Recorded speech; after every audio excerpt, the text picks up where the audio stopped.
So I didn't do a Facebook Live yesterday because after I was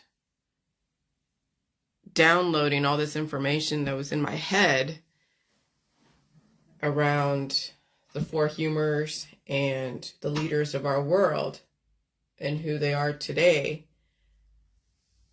I was just really tired. I mean, I was exhausted. My shoulders were hurting. I was just exhausted.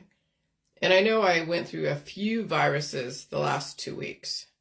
What's today, Thursday? I feel like I got over another virus. It's crazy, but it's what must happen. And with these afflictions that put me down for a few days, I'm not really actually down. I'm actually up, but I have to conserve my energy and put it where it is needed.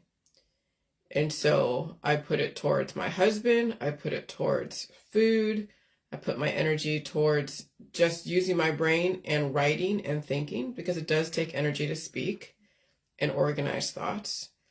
I put it towards analyzing the world, because just to feel like there is some hope through this World War III that we're in, like, I have to understand what my leaders, and I have to say my leaders because they are trying to do. I have to seriously understand what it is that they are trying to do with this world, so you don't fall into this situation of feeling like you have to resist, thinking that someone's trying to destroy you specifically. And not taking what's going on so personally does require a little study of who your leaders are in the World Economic Forum, in the science world, even in the politics world. Okay, that's why I posted that video of Hitler. So you saw what a dictator is like, attracting people. You hear it in the voice. You don't even have to know the history. You just listen to the voice. You listen to the voice and you hear the yellow bile of irritation.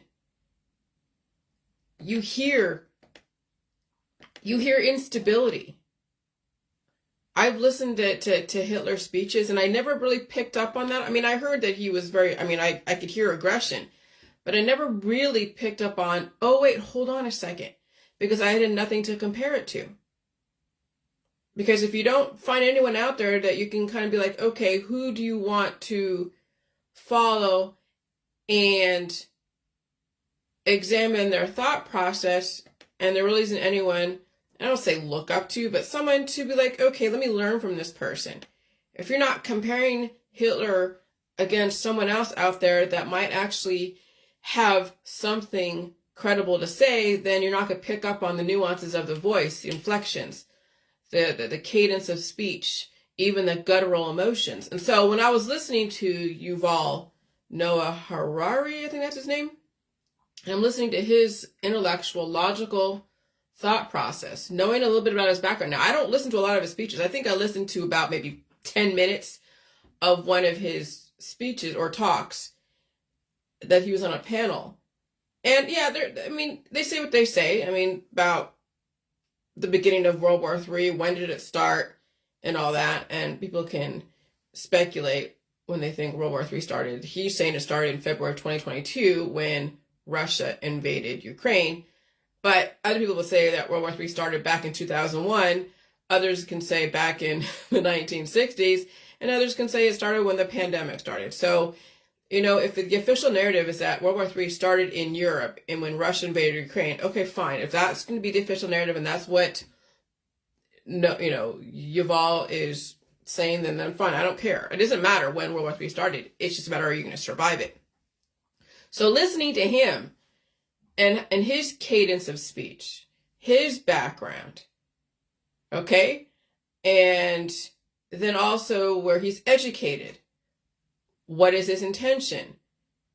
Is he going to replace Klaus Schwab?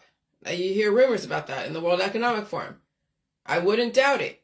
You want to have extremely balanced logical, almost unemotional, and maybe a little bit of a cold leader, because I'm telling you, mothers who are actually taking care of their kids have to put their emotions aside and figure out how that kid's going to fucking survive. And they can't get all love, love, love and protect them from everything, because you can't. And so balanced leaders cannot let their emotions get in the way. But again, when people are bred and blood types and backgrounds do develop certain emotions, you can be trained to learn how to use certain emotions for certain things. But at some point, no one's perfect, right? People can say, well, I was bred to be this way and da da da, and maybe their emotions were out of control at some point. Yeah, okay. You saw what I was going through the last 7 years. I had emotions all over the fucking place. And finally, I'm working on it, is keeping the emotions and the triggers under control, because obviously out of control emotions of anger, lust, hate, love, depression clouds objectivity, it clouds judgment, it clouds a lot of things. And then you see how dictators, you see the type of people out there, the influencers, who are under anger, depression, love. Not only do they have a large following, but they are subjective. They're not objective, because they already found an enemy. They figured out who their hero is,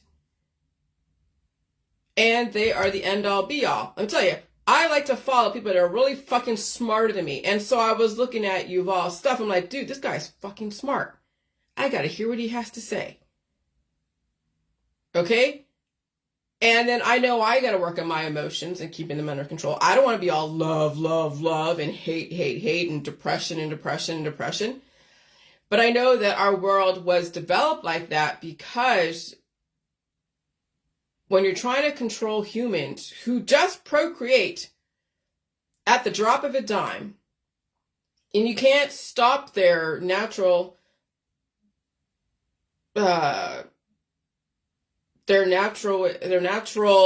instincts, especially if they've been bred to do whatever it is, to procreate, to have sex, to do all this stuff, you can't just stop them.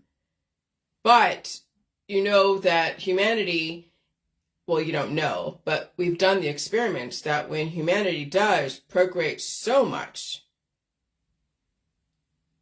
and is around so much diversity, that it is a microbial fight to the death. And then, yes, there is, when you can see it in one person when they die, because they have so much diversity of opposing forces, it's all out annihilation in that one person. So imagine timesing that by millions and billions of people. And then you have to bring in the medical system, all the different systems to control growth, so you don't have all-out extinction, and not just the human, but also in society. And having to manage that at the micro level to the macro level in politics, religion, and science, and find ways to still evolve while managing the death process, I can't even imagine what that's like. I wouldn't even want to be the kind of person who has to be in that situation, making those decisions. Who lives and who dies? And how do you give people choices? And if people don't choose a certain choice, then there are consequences. And that's what I learned as I grew up, is that, okay, here are all these choices that you have, chocolate or vanilla. If you choose chocolate, there's consequences with chocolate. If you choose vanilla, there's consequences with vanilla. And are you okay with the consequences? Are you okay with the choices? And I get so many choices, but I got enough choices that if I made this choice to say this or that, and even though, let's say it's this situation like, did I have homework? And I knew I had homework, but I lied about it. But I wanted to have a free weekend where I can just do whatever, and there's no homework I had to do. So I knew I was going to get in trouble on Monday when my mom found out that I had homework to do, and I didn't bring it home. But I figured I'd have a couple days to just hang out and just be free for a minute. Okay, but there's consequences to lying. Restriction, punishment, writing lines, I'll never lie again, okay? And so, but I knew what those consequences were, and I was okay with them. It sucked, but it was being okay with the consequences and the choice, because I made the choice. I could have told her I had homework and I lied about it, and we would have gone back there and gotten the homework and whatever, but I chose to lie about it, and I chose to deal with the consequences of that lie. And so that's the very small situation of where you get a choice to choose chocolate or vanilla, and you have to deal with the consequences. Well, that's what the system is doing. It's giving you a choice at the enterprise level, at the Yuval World Economic Forum level, and then all the way down to the service level, where all of us who are in the ranks, in the trenches, dealing with climate change, the eclipse, and all the warnings the system is telling us. Now I have to figure out, okay, if I choose to be out there on April 8th, and they said there's going to be traffic, there's going to be other things, and you don't want to be out there if you don't have to be, and you choose to go out there and resist the recommendations. No one's forced vaccination in you. They're not saying you have to wear a mask, but they're saying maybe it's better to stay home, stay safe, stock up on food, fuel, and water, and hunker down. I won't say hunker down, but you see and you read between the lines. Well, if you choose to go out there and gallivant, like some people do because they're like, I'm not listening to government's stupid and whatever, then there are consequences to those choices. And when you don't stock up on food and water and think it's all fear-mongering, and then I'm saying, you know what, I only have just enough food for my husband and I, and people who are, around me and know me and are on my Facebook, when I say you better stock up on food, water, and fuel, and stay home and stay safe if you can, and you don't, then you're out there, okay. Somebody already warned you. I'm not saying this is going to happen, but I'm just going to say that if IFL Science is saying, giving us a choice, and you see people on IFL Science, all the different comments, or something like, oh yeah, whatever, it's all fear-mongering, and they're saying, hey, you better, stock up on this stuff. And then you hear the Butler County Sheriff and the Summit County Sheriff saying, maybe you should stay home. There's some shit going on. And people are like not doing that. And they don't have any food, water, or fuel. And they're stuck somewhere. And there's who knows what's going to happen. You can only guess. Well, they were warned. They were fucking warned. And they chose to ignore the warnings because of their politics, their religion, and their science dogmas that are keeping them so biased and so hypnotized by their leaders who are so emotional and one-sided. See, that's the thing. That's called actions and consequences. Believe me, I learned a lot of that the last 7 years. Okay? So, yeah. So I understand what the leaders are doing. Would I follow someone like a Hitler? Fuck no. Would I follow anyone out there in the influencer world who are mocking people, who are hating with the changes that are going on, who are all about love, love, love, or hate, hate, hate, or intolerance, or just so depressed and hopeless about everything? Would I follow them? Fuck no. Because they'll lead me down a road to hell and stay continuously in hell. See, I go through my own little hell the last couple weeks, but it wasn't as bad as it could have been. If I would have followed other people who are like, here, take this for this, and take this for that, and take this for this, and the climate changes yet again, and that beast inside is becoming even bigger and bigger and bigger and more aggressive, would I make the connection that it was all the recommendations I took from all the people that I used to follow who were all fucking emotional and giving me a remedy for everything? Probably not. But hindsight is 2020. So I would not follow these people, these love, these haters, these people, and people are like, well, they're so angry at the fact that the system isn't telling them the full story of what's going on. Well, you know what happens if I when you tell people even the full story of what's going on, you know how much not only resistance, but they would hear it in a way that would make them justified to do something. And so you don't want to have mutually assured destruction. Because if the system say, okay, there's a war on humans, but what kind of humans? Intolerant humans. Well, who are those? Well, we can't say, well, you're intolerant and you're intolerant and you're intolerant and discriminate. And so people all have to be the one to determine if they're intolerant or not. You know who the intolerant people are? Well, not only do they hate, they're obvious all over Facebook, but they're going through the medical holistic system all the time.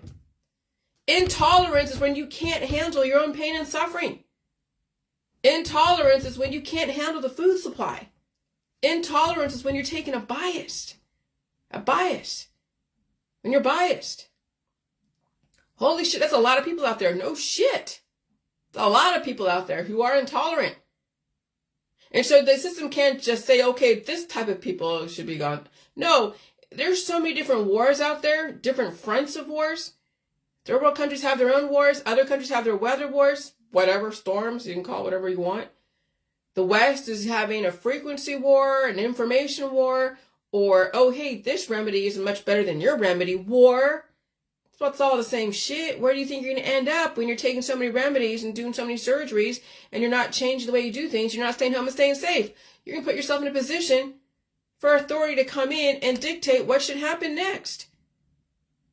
You're being given the option in the West. This is in the West. You're being given the option to change your ways.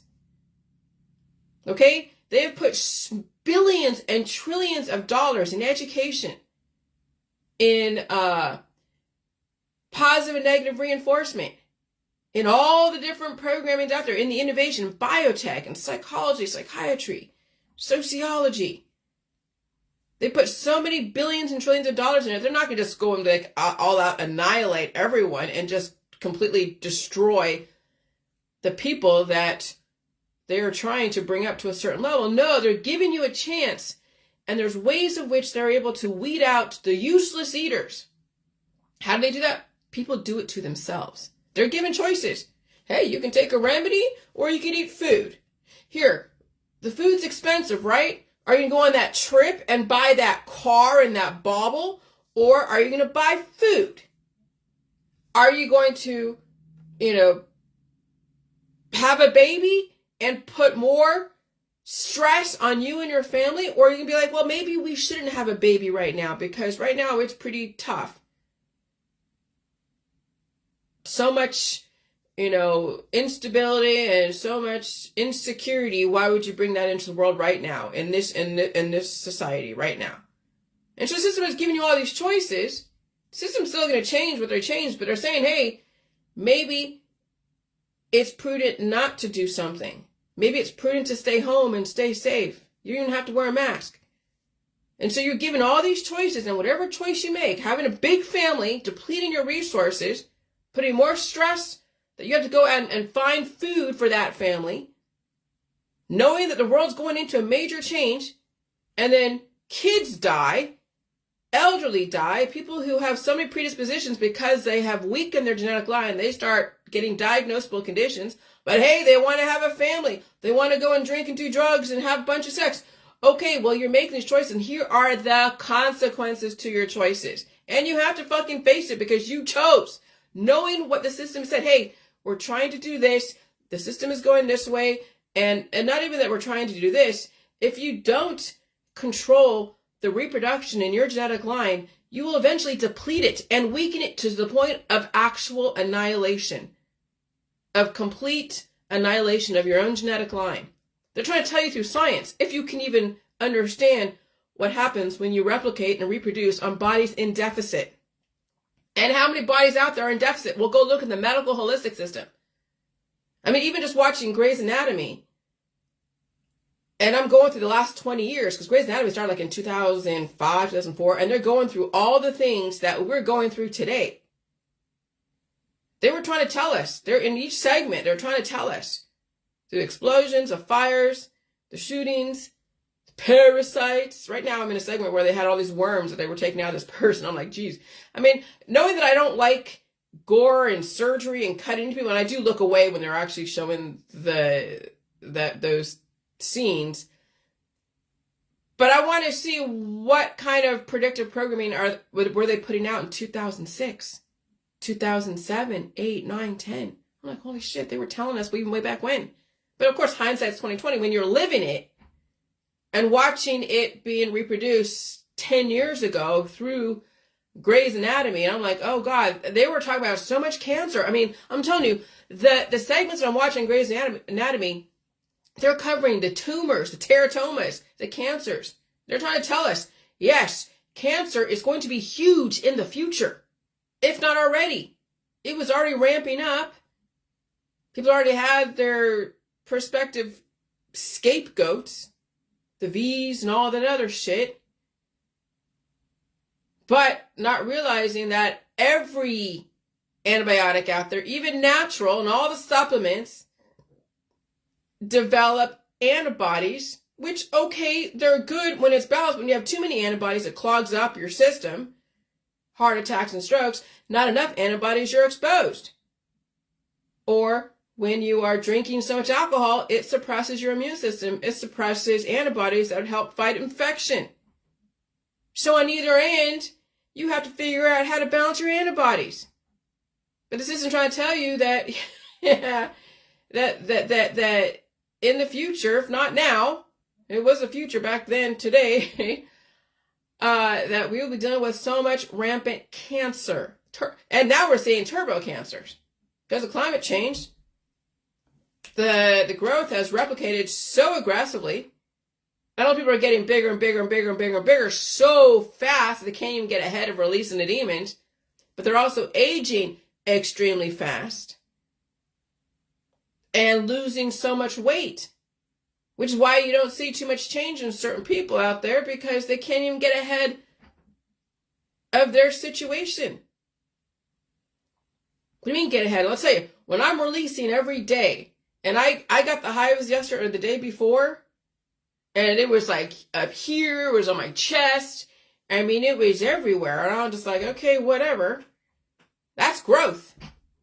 When I'm watching a segment in Grey's Anatomy and they're talking about inflammatory breast cancer, what is that? Well, when you have, it's not like rashes where they're itching, it's an actual discolorization that's on the breast, and it's like red and purple, and it's under the skin. And I'm like, oh my God. And that's when the lymph nodes under the boobs are clogged up, as well as the armpits. Okay? And so, I mean, I get these hives, but they don't turn into an inflammatory breast cancer, which is a rare condition, they say. But now I don't think it's very rare. I think people are getting these turbo cancers like that because they're clogged up. They're corked up, clogged up, and they haven't reinforced their lymphatic system to push things through. So it stays stagnant in certain areas, and it grows and metastasizes and turns into fast-moving cancers. And so, yeah, the Grey's Anatomy was a predictive programming. So I'm like watching it like, holy, I mean, yesterday I was tired, but I didn't even really sleep. When I was thinking of doing the video, I was like, I really don't feel like doing it. I was tired. I was fucking tired. But I'm up at 4 o'clock every morning. But the other day I was up at 2 or whatever. That's when I was really tired. I had to sleep all day. But that's the thing about this environment, is that you don't know when you're going to be sick or need the time off or need to eat the food. Sometimes it comes on before and you're not even expecting it. And when you are in a job and you don't have any more sick days because you used them all up, you're not allowed to be sick. So then you have to go get treated. So when you're in a job, when you work for the government, when you have kids might give you a little bit, but I mean, but if they're too small and they're babies, yeah, you don't get a day off.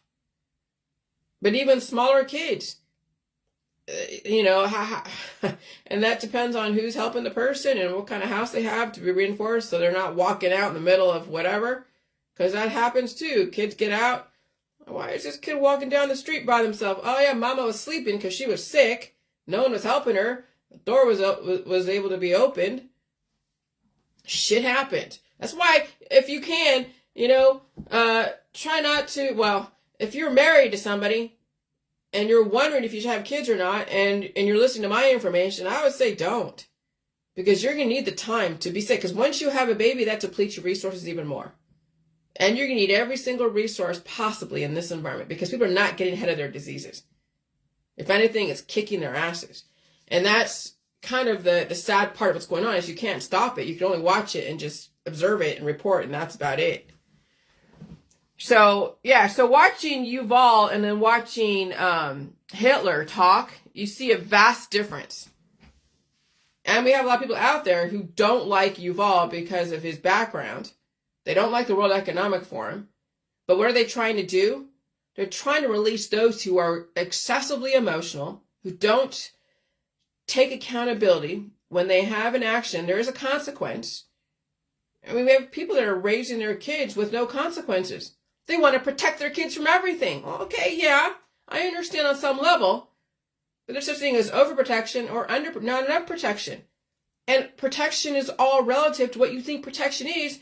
And if you have to argue what protection is and how you raise your kids and everything, then it becomes a war of resistance. And then we're developing children who become predators in the future. And the system is tired of dealing with predators in the future because everyone is at war with what is protection.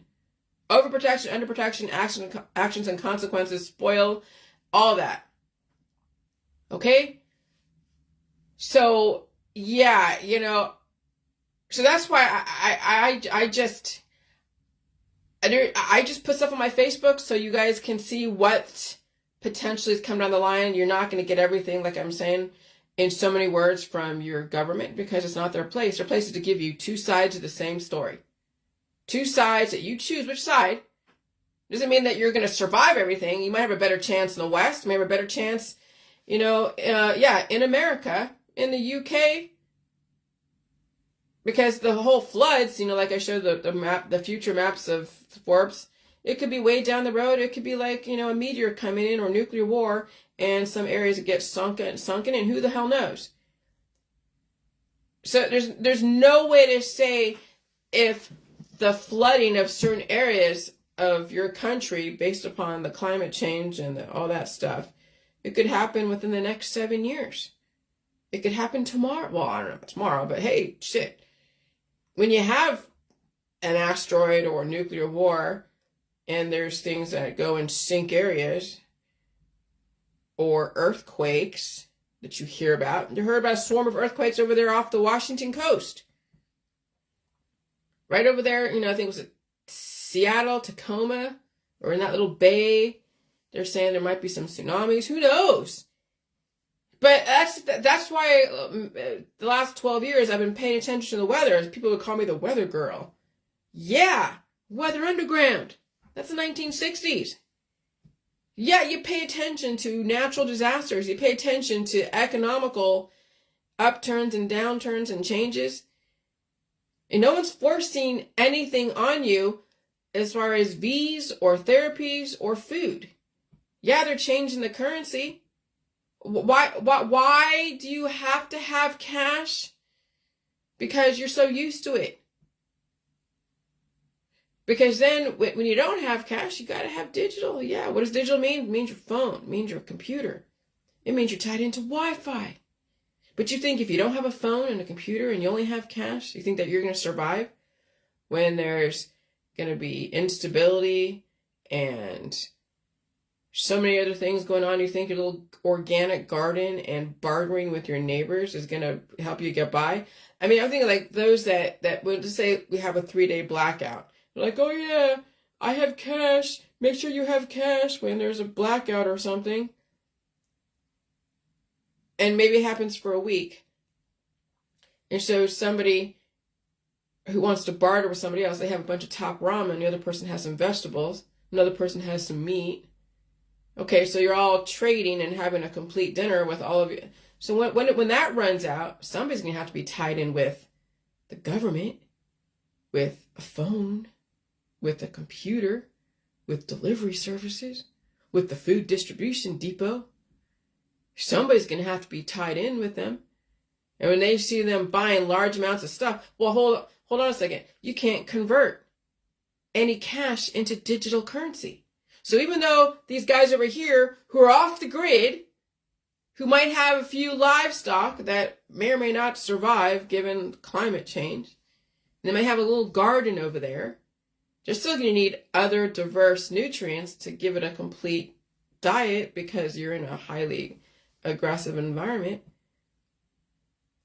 And you only have so much in your account. So what, are they going to deplete your whole savings and checking and whatever? You're going to allow, and you can't convert what they're saying. Oh yeah, I have all this cash. So they have wads and wads of cash because they've collected it for the last 12 years thinking that, oh yeah, that's where we're going to go. And you can't even convert that to anything. It's no good. It's fuel. It's something to burn. And it burns fast. Cash burns fast. So no, you don't want to play this game of only collect cash and resist things that are going on. No, you seriously have to figure out how to assimilate to the changes. And people are resisting. And you'll be starved out. That's the long and short of it. I know my husband wishes we go back to 1885. I know he wants to get rid of the phone. It's not going to fucking happen.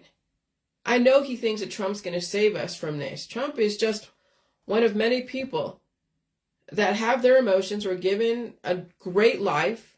He sees the writing on the wall. Okay. He's trying to play nice and here and there, but how people are. You know how I was. I'm trying to play nice, but also go, oh my God. You don't want the system to come down on you in any way, surreptitiously or overtly. And so you have to play both sides, but still warn people. But he can't save it. He's not going to take all the phones away and all the Wi-Fi and everything else. Take away the satellites and the GPS. It's not going to fucking happen. But he'll get people hoping, and that's fine. People need hope and change. Okay, fine. But I know the reality. We're not going back to 1985 or going back to 1885 for that matter. We're not going back in time. Some might play that game, but we'll see how long they survive. Look what goes on in third world countries. Are they surviving those crazy natural disasters and invasions?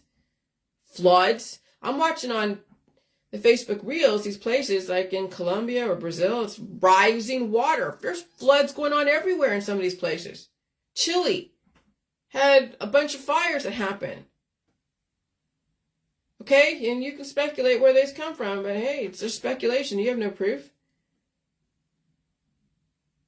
So, yeah, it just would be, I don't know where the world's going. And, I don't know, make your choices. But yeah, when I was focusing on the four humors, now I realize when I look at my trolls who hate me, oh my God, you know how much yellow bile is coming out of their mouth, out of their emails?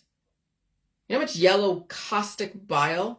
That if given the opportunity, they would be like another Adolf Hitler, talking about Jillian and Jilly Juice. Those are the dangerous types of people. When they are so emotional. I mean, it's palatable to have someone's all about love, love, love. But even then, that then has its own downsides. Because when you love people to death, you'll give them every remedy, take away their pain until they're dead. I mean, that's what the system wants. It's better than having someone like an Adolf Hitler that's so caustic and full of rage and all of that and anger. So, hey, if they can get you all to love each other and everyone's all about sex and love and beauty and oh gosh, here, have 1 billion children so they can love you to death and you love them to death, that's palatable. It's manageable, socially acceptable, and surveillable. And then there's a predictable outcome. You just keep weakening the genetic line until all out Universe 25. That's pretty much what Universe 25 was showing you, that if we kept going the way we going, then we'd have all that extinction. But we can use Universe 25 in small experiential circumstances like families.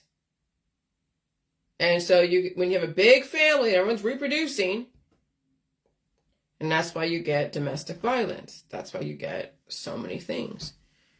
So yeah, focusing on the four humors and the yellow bile, the red sanguine, the blood, and then the black bile, which is melancholy. Okay? Yeah.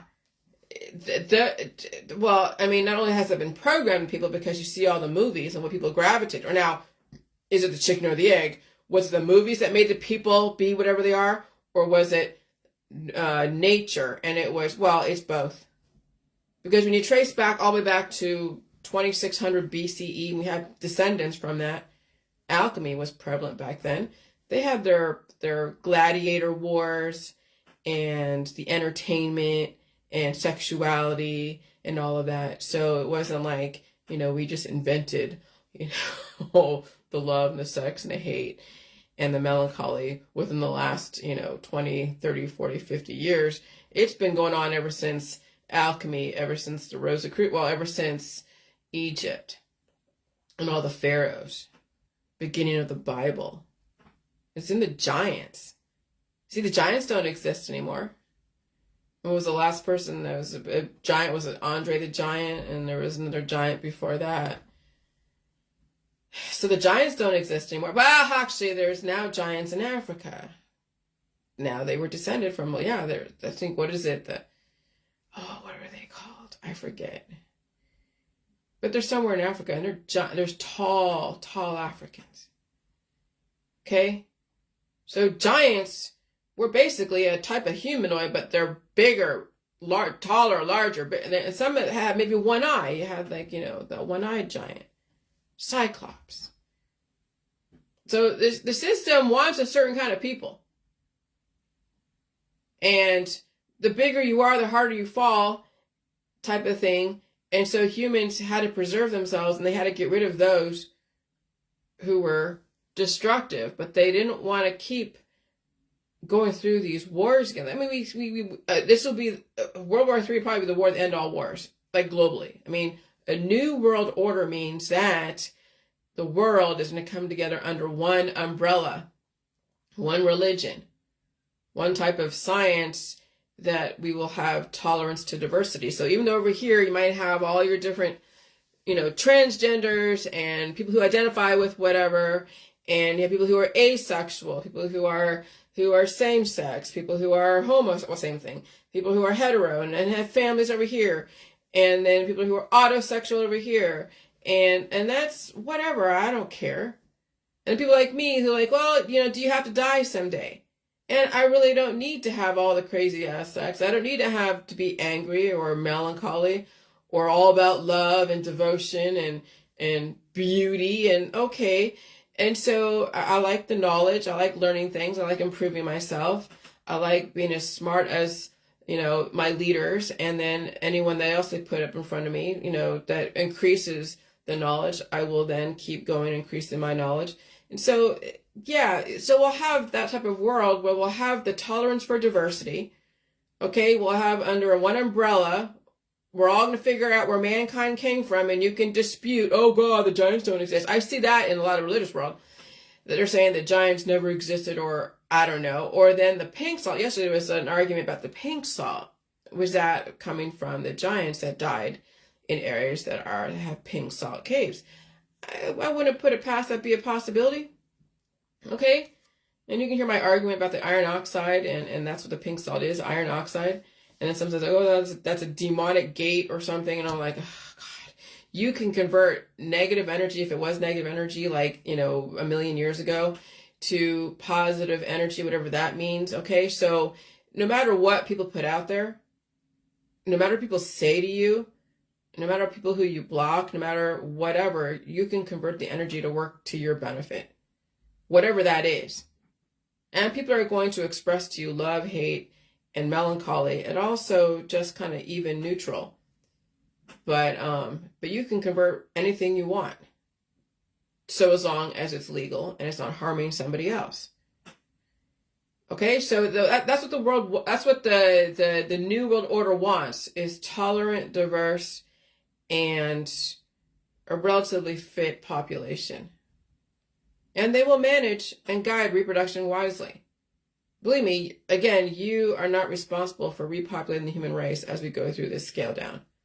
Let the governments figure that out. Okay, but they are tired of the caustic anger.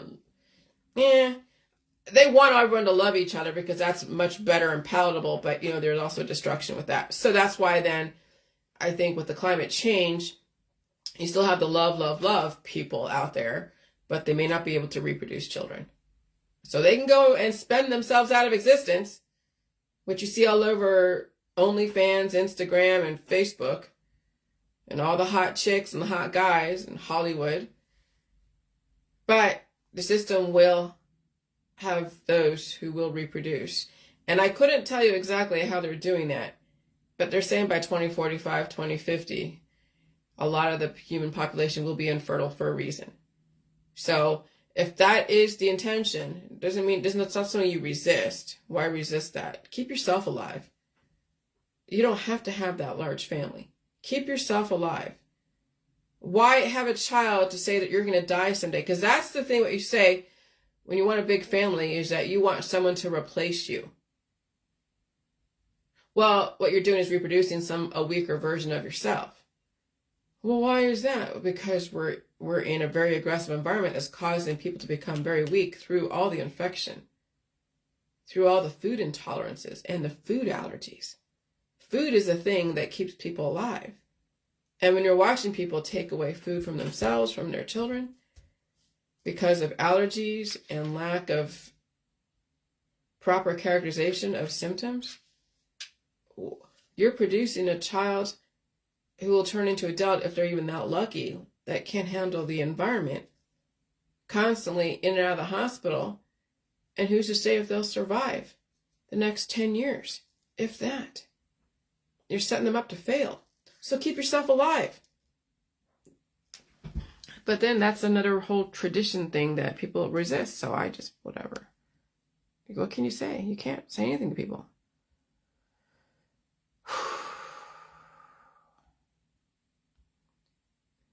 And so I said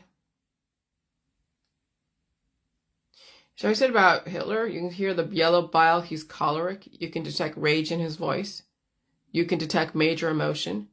You can detect instability.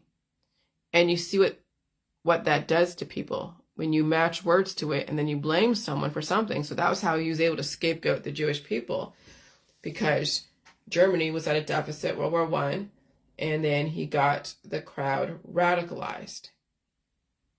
He got the crowd so radicalized to such hatred. And you see what causes people to get radicalized. It's all that negative energy. Okay, and people are looking to string somebody up. That's the bloodlust of the gladiators way back when, and all the different human sacrifices, and the public hangings. But then there is a story behind it, so then people feel okay with it. They justify it. Yeah, you got to have a story attached to it, because if you just destroy people without any story behind it, then it's like, oh my God. So then you had to have law and order, you had to have a story, you have to then say, okay, they chose this because they chose this direction, knowing the consequences. When you choose to go to the hospital system, you choose to go to the medical system, when you choose to treat your disease, when you choose to starve yourself of food, air, and water, food, and only eat like a celery or vegan and vegetarian, there are consequences to starvation. It's called died suddenly or death. There are consequences of getting so many surgeries and oncology. There are consequences for not... Okay, so you see where all this is going, okay? So people are attracted to rage, and then they become enraged. And then sanguine. Then you get the love gurus, the complete opposite as far as emotions of the 1960s. And you also get the Charles Mansons.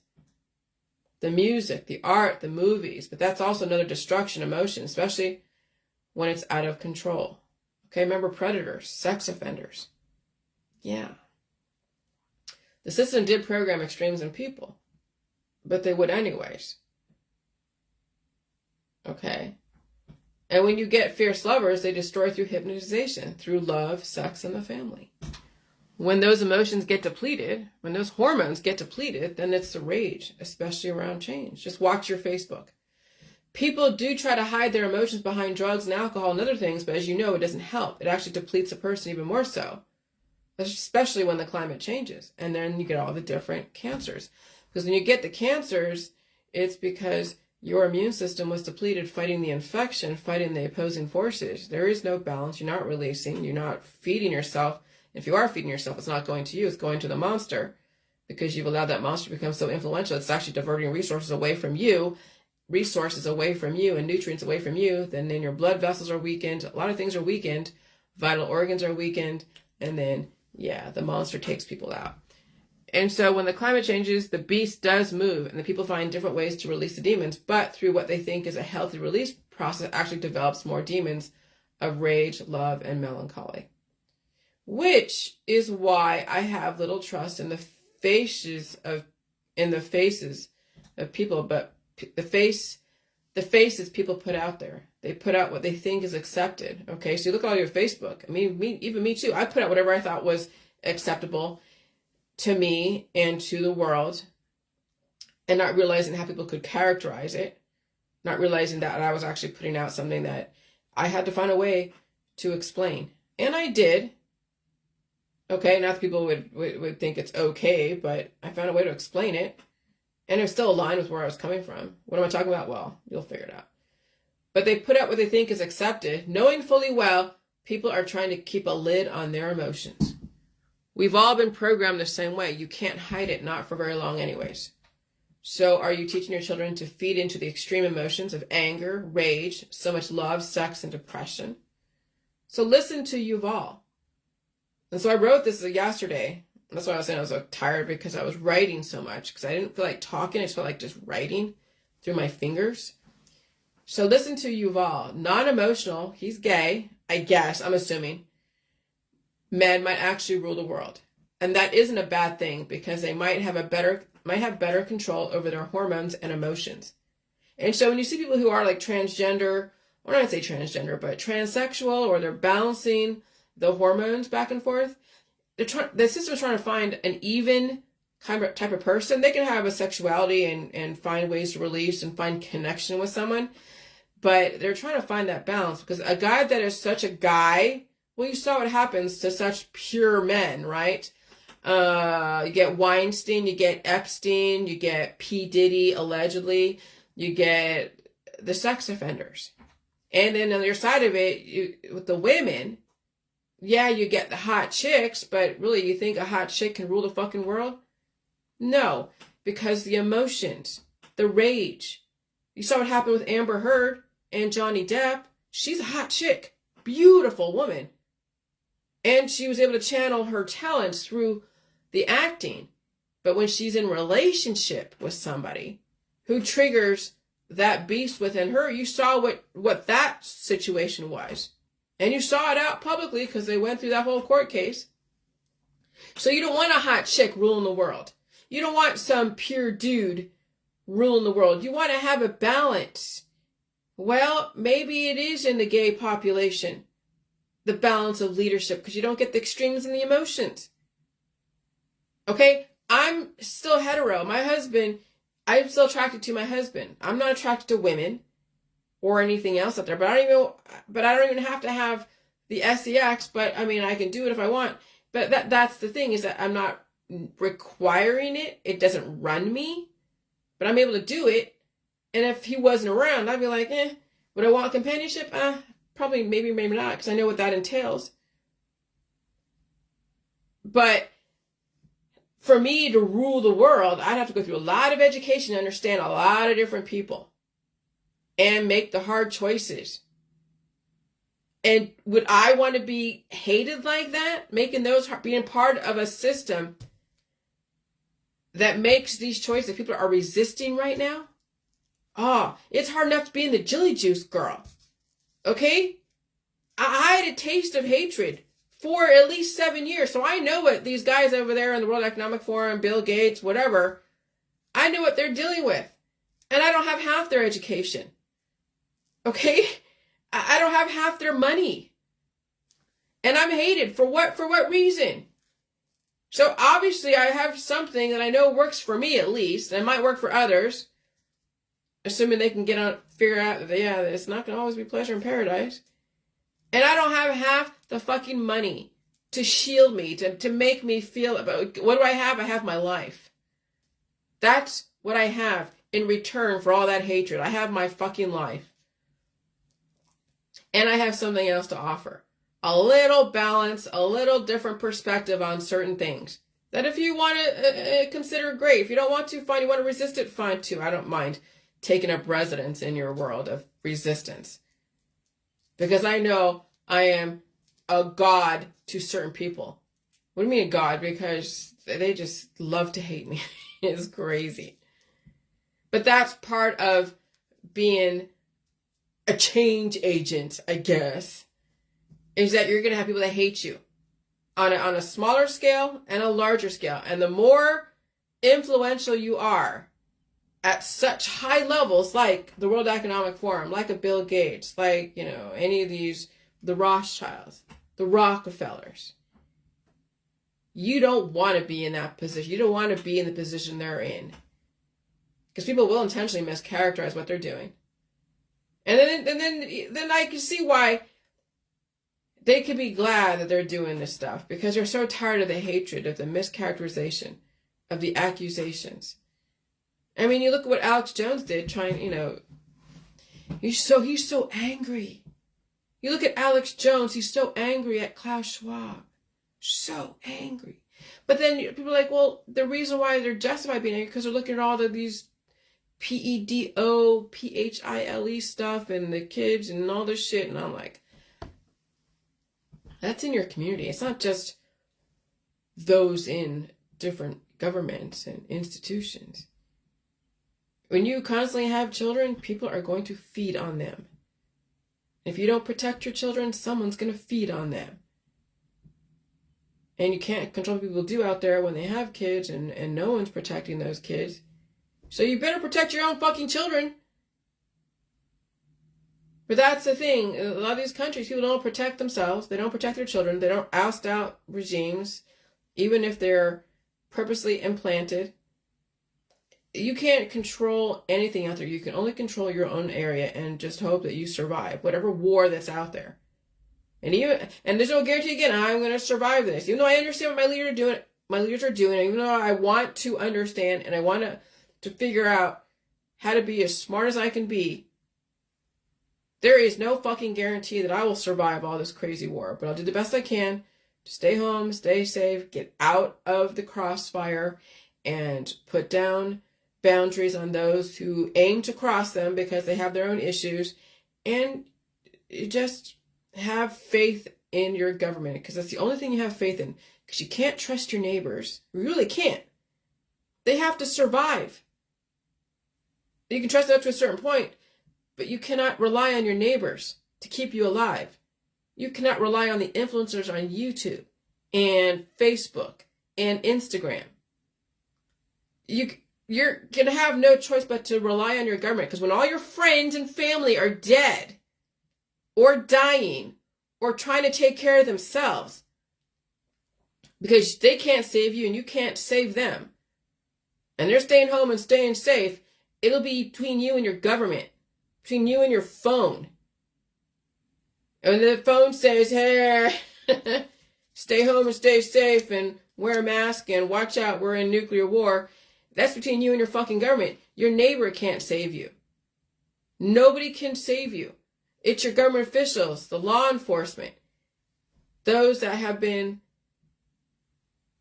set up to be the continuity of government during chaotic times. You really can't trust. That's what, even with the whole banking thing, when you have somebody who's an influencer says, oh, I'm going to be your bank. Okay.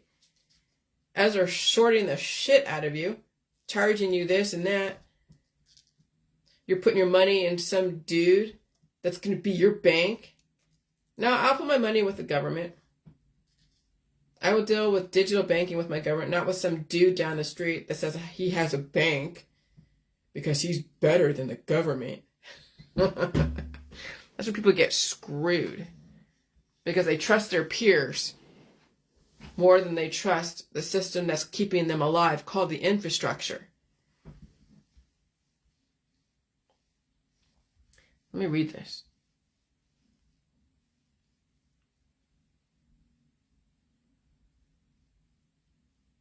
And so non-emotional gay men might actually rule the world and be really good at it. And that isn't a bad thing because they might have a better control over their hormones and emotions. Now, I know there are some, in every sexual orientation, there are extremes. So you want to actually have someone who isn't like, you want to have someone that might have a partner, regardless, that has their hormones in check and their emotions in check. And so that's why I juxtaposition Yuval and Hitler. And who would you follow? You wouldn't follow fucking Hitler. You wouldn't follow anyone like a Hitler. And there are influencers out there that are like a Hitler. Either they're dripping with love and emotion, or they're dripping with hatred, or they're dripping with just robotic, fast, rapid speech. Okay? And so you want someone like a Yuval leading your world. You don't want someone like a Hitler who is so emotional. Okay? And so that's why you have to trust many of the intellectuals out there. You really do. And so great thinkers are not emotional because they can't afford to be, or they put their emotions aside and take care of business. Success and longevity, when you think about it, is releasing the demons of emotions. Because emotions cloud your judgment because you hear nothing except what you want to hear. And so about Yuval, love him or hate him or respect him, he is someone to listen to. Put aside whatever politics you have and hear what he has to say. And I will say he doesn't sound emotional at all. I hear no love, love, love. I hear no anger and caustic acid tongue. I hear no depression. I hear a neutral, logical, aligned thought process, and there's a reason behind everything that's going on. Great thinkers are not emotional. Great thinkers are not haters. Great thinkers aren't continuously depressed about the world. To be a leader, you have to be hopeful about the future. Or the leader is going to lead you right into the ocean. Now look at your Facebook and see what is stopping you from taking on knowledge that could actually save your life. And so, yeah, the West and everyone out there, you get the luxury to resist change. And then you get the luxury to die any way you want at your own hand, so as long as it's legal. When people don't embrace change and they don't have the means to speak out because they never took on change and innovation, it was their choice. And even if it wasn't, be lucky you in the West get the choice. But you never know, people even in the third world countries are getting the choice to innovate and come up to a certain level and do this. And you have all these different people who are like, no, we're not going to change. You know, look at what's going on over there in Haiti. They were given many chances to have a working government and this and that. But then who knows if that government that was working, was it working for them or against them? I don't know. You never know who the enemy is. You never know what people knew and when they knew it. You never know what evil lurks in the hearts of men. And so when an area like Haiti descends in such chaos where even the leader doesn't want to go there because he might be destroyed, or they're not flying in people, and there's so much chaos, and now they're bringing American troops in there. Holy shit. And it's the gangs with all the guns that are in control. Oh my God. Be lucky you get the choice. Okay? Some of you are so full of yellow bile that's just oozing out of your face. You're full of irritation and anger, and it's all over your Facebook. But I know what you're reacting to. You're reacting to 9/11. You can't get over it. What are you going to... That's the thing about 9/11 and World War II and all the different wars out there, Vietnam War. Just remember how angry I was around so many different things the last 7 years. I finally had to put aside that anger and realize I'm still alive. Despite what I went through, but I'm still alive. I had to figure out, what am I thankful for? Being saved from Vietnam. What am I thankful for? That I'm still alive here to go through and process everything and release those demons. I'm thankful for the jelly juice that helped me release those demons a long time ago before climate change. Now climate change will actually cause your body to release demons too, if you know how to characterize that. So I even had to go through a process of being okay. I get it sucked. I mean, when I look at some of these Gen X groups, they're like, yeah, the 80s was the best time for people because you get the best cartoons and the greatest cereals and the best, things, whatever it is that they said. And I'm like, God, your childhood is so different than my childhood. We didn't get the best cereals. We didn't get to watch the greatest cartoons. So I had a very different childhood than a lot of those in the 80s, okay? But then I'm like, you know what? There was a reason for it, and I'm thankful for it. When they go to war and they come back and they survived and they have a lot of PTSD, now they have a chance. They were broken down through war. They're broken down through their childhood for whatever reason. That's okay. They're broken down by their family and friends, and they're still alive. They have a chance to rebuild themselves, to build back better. You have a chance to rebuild yourself despite what happened back then. So even 9/11, when those people have died, they're dead. But if you were broken by 9/11 and you're still spouting on Facebook about 9/11 and you hate whoever, then you are not taking the opportunity to rebuild yourself. That it was never your war. Those that were in the two towers, yeah, it sucked. And that was, let me tell you, I remember when I was thinking about when that happened, and I was in San Francisco, San Francisco or someplace. Yeah, I was working in I know where I was. I was trying to think. Because back then, in 2001, I was working for Pacific Union Homes. So I was thinking about bombs being dropped in San Francisco, and it was scary. It was scary for everybody. But over time, you get over the things that, even though you might find out it was intentional or not, there's another story. There's always stories and everything, but regardless, you survived it. You weren't one of those that had somebody die, or you weren't one of those that died in it. If you were one of those that died in it, it doesn't matter anyways. So if you are a survivor of any world war or any conflict, and you were broken down from it, take the fucking chance to rebuild yourself.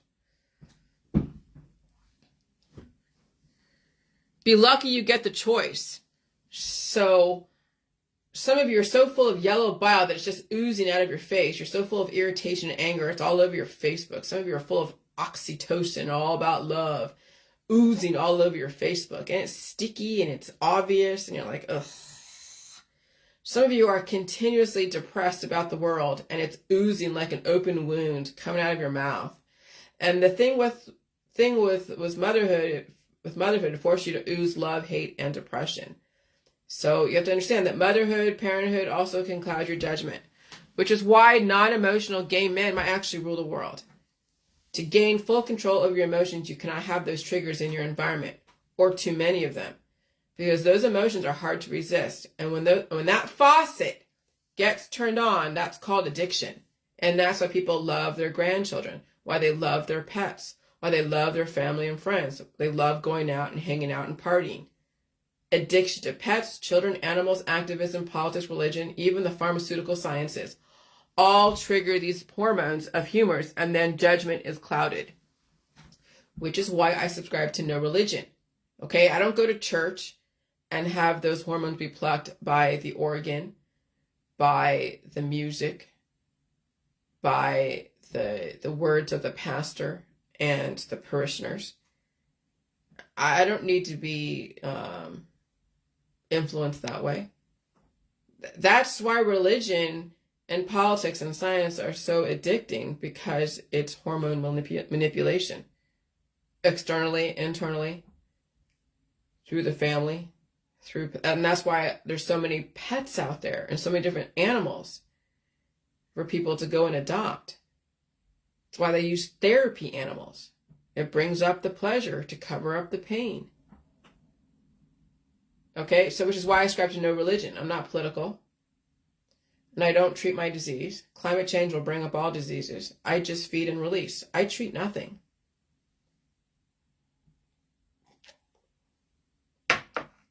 And that is a power like no other. When you don't love everyone to death, when you don't hate everyone to death, and when you're not depressed and hopeless about the world, that is a power few people will ever experience, because they surround themselves with people who aim to cloud their judgment. The addictions to emotions. And people who are unemotional, who do not feed into the bullshit that's out there, who do they have to do to take care of the business? Who do what they have to do to take care of business? They are targeted and they are hated. Okay? So people who are unemotional, who do not feed into all the bullshit that's out there, who do what they have to do to take care of business, they are targeted and they are hated. Because many people are in jail of their emotions, and they don't listen to anyone who says, here's a way out. So I'm saying, when you cough and sneeze and blow your nose, when I was blowing my nose on Sunday morning, and it was just constantly blowing my nose, it was like a faucet. That was a faucet of emotions that could have been all the love and the hate and the depression.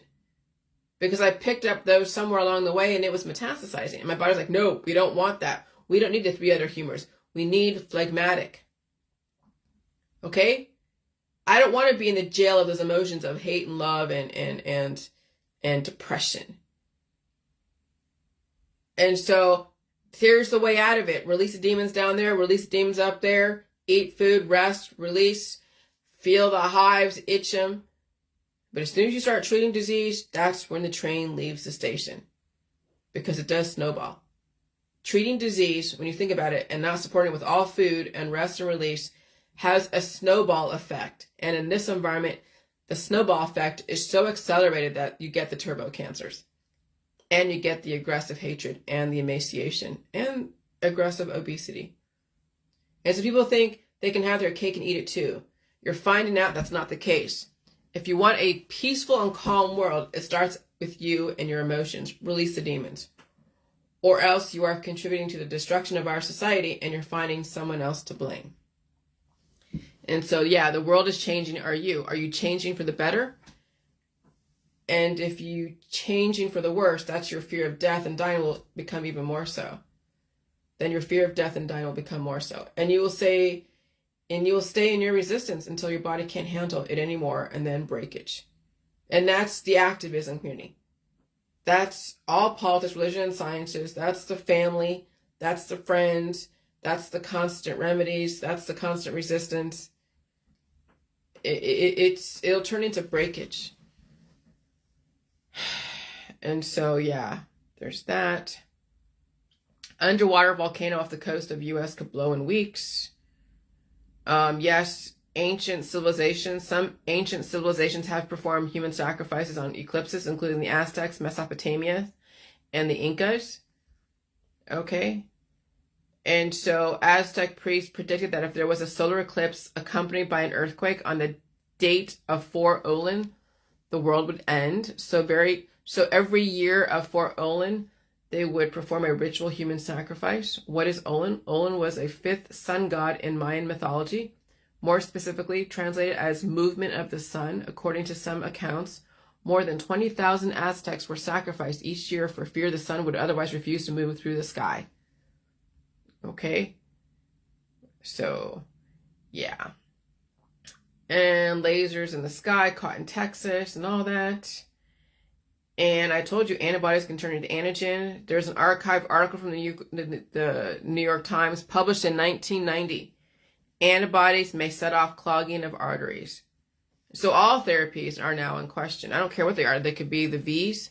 They could also be every single thing. Actually, they are every single thing people use. The supplements market, the detox market, all the natural remedies will develop fast-moving antibodies that clog up people's systems because they don't have an adequate release process, because they're taking also certain things to stop their body from releasing, painkillers and all that stuff.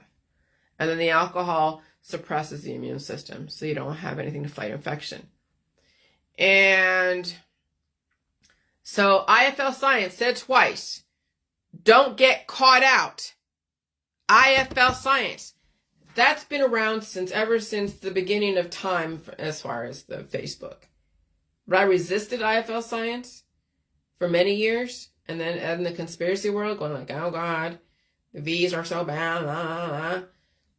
And I had to see a lot of my family were all about, they loved IFL science, and I was so resistant against IFL science. And then I see, yeah, there's some credibility with IFL science. And even more so now, I'm finally aligned with IFL science. Oh, how funny that is. Ironic, but not really. Stock up on food, they say. Water and fuel ahead of the eclipse. Emergency officials warn. So, again, it's all about actions and consequences. When you see people out there say that, oh gosh, if the government says this, do the complete opposite across the board, you know they're not thinking freely. They're not thinking critically. They're not a free thinker. And they're not purebloods either. And so what is constant now is change. And that's what people have to figure out, is that I'm hoping that I'm wrong about the eclipse. I'm hoping I'm wrong about 2024. I'm hoping that I'm just another stupid fearmonger out there, conspiracy theorist. But the writing is on the wall. But again, I know how aggressive I've been feeling these different influential viruses that I keep dealing with and releasing and becoming smarter for it. So if I can feel this stuff, my arms and shoulders hurting and the hives and the fatigue and the hunger, and my husband is shitting his brains out a few times every so often, and he's good with it, and I make sure he eats food, because he knows he's releasing the demons of whatever he picks up out there. At least he's eating food. At least he's eating, and I'm making sure he eats. But tell him, you better fucking eat today. Don't wait all day until the end of the day to eat food. Make sure you have something in the middle of the day. Don't let your body eat itself to death. I make sure he understands that. Because some days you might have so much growth, you think you're getting fat. No, it's just, I see a change when I've taken on growth because of a virus inside, and then of course the frequencies are causing replication. I see the change in my legs. And then when I release the demons finally and I'm at a relative equilibrium, I see the change in my legs yet again. My thighs.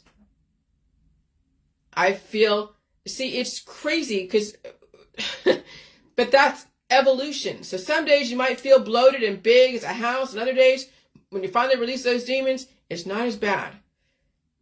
And it'll be a constant fluctuation in this environment. A constant fluctuation. And so if you, as far as the eclipse, if you think you're going to be sick, go to the hospital before the eclipse and camp out. Now I'm thinking worst case scenarios. Okay, we're at 3/14. We're almost a little less than a month away. Let's say the frequencies get turned up, just for shits and giggles, right? And the roads are jam-packed with people looking at the eclipse. And there's traffic. What do you think might be like for the first responders? And then we hear about the warnings of the immigrants, and you see all over YouTube, oh, they're in here. The open borders, they're here. Yeah, remember that whole situation of open borders and whatever, it wasn't like, but that's going to set the stage that there are going to be certain people here that are going to do certain things that you don't know what, chemical attack, whatever.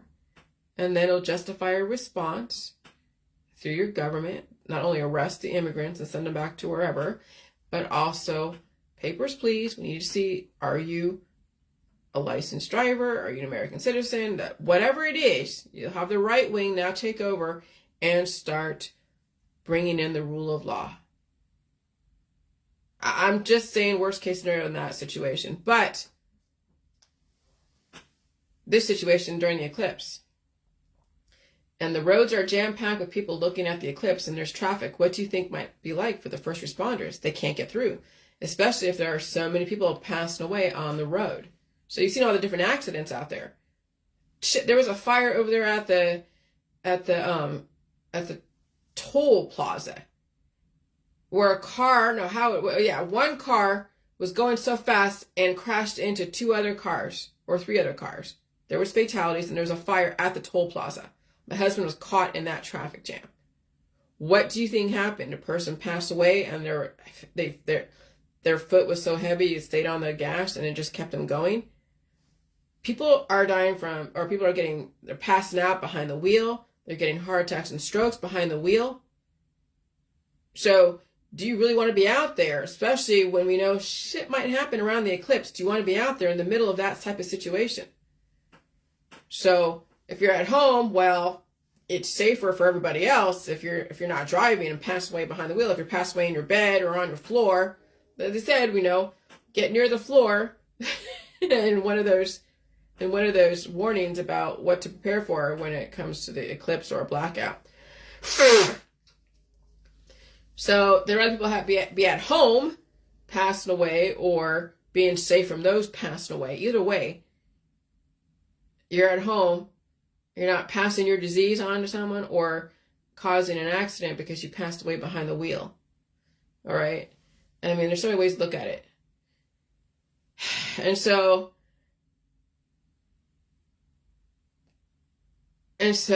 yeah, they can't get through jam-packed traffic. Can you only imagine, which is why they want people to stay home and stay safe. There's going to be enough people on the road, and I guess it's better to be at home instead of passed away in traffic. And I'm thinking of worst case scenarios, which is why I would expect to be sick in April. Very sick. But there's kids sick now, so it's ramping up. Disease X, masked as a chemical attack, but it's really an increase in frequency, or the same thing. What better way to bring in the New World Order through chaos, bringing to order? I wouldn't go anywhere for the eclipse. But you can't stop people. They already planned out everything to go and travel somewhere for the eclipse. You can't stop them. And if the power goes out and phones are turned off because of communication interruption, you can't even call first responders anyways. Traffic for miles. Everything is at a standstill. Cell towers, frequencies are everywhere, going in and out, and people can't move. Everything is locked up. First responders can't go to calls. People can't drive to the hospital. They can only depend upon their neighbors in an open field for CPR if they're out there, assuming they are alive. Remember the 10 plagues and the angel of death going over the houses, and in unmarked houses you could hear screams of people losing their firstborn? I would expect the worst and hope for the best. I hope I'm wrong. I really do hope I'm wrong about everything regarding the eclipse. But I've always known something else was going on, and I had to think of the worst. I've always had to prepare for the worst, because the good times only last so long, and it's the end of the good times. Okay? And so again, stock up on food and water. This is when you need to hear the warnings. There's another IFL Cells article, same one, but different post. The rich can't eat their cash or cars. You need access to food. I don't care how big your house is. What kind of food do you have on hand? And don't brag about it. I have just enough for my husband and I. You better stock up on some kind of food. You might think I'm being cold. No, I'm trying to prepare you so you don't have to depend upon somebody else and take food away from them. And so if you see this, take heed. Now, someone angry faced that because they're like, oh, if someone needs food, you should feed them. Well, you know what? Let the government feed those that don't have the food. If you have friends and family that are on your Facebook, okay, then they need to take heed. They have enough money to have a Facebook. They need to prepare and stock up on food. If you have family and friends that are incapacitated under your care and dependent, then you better take care of them. Okay? And so you need to prepare for yourself and not depend upon your friends to keep you alive. This is where self-sufficiency is paramount. Because when people make bad choices and they don't heed warnings and they don't listen, and they're out there gallivanting, when they're told maybe you should stay home, and they're out there gallivanting and everything's at a standstill on the eclipse, they're not near food, they're not near water, they can't get to home, the communication is down, they're stuck. They're fucking stuck. For who knows how long. So if you're going to be stuck somewhere, be stuck at home. And either you'll live or you die, because again, you don't know how shit's going to happen. And we already have seen all the different accidents of people dying behind the wheel.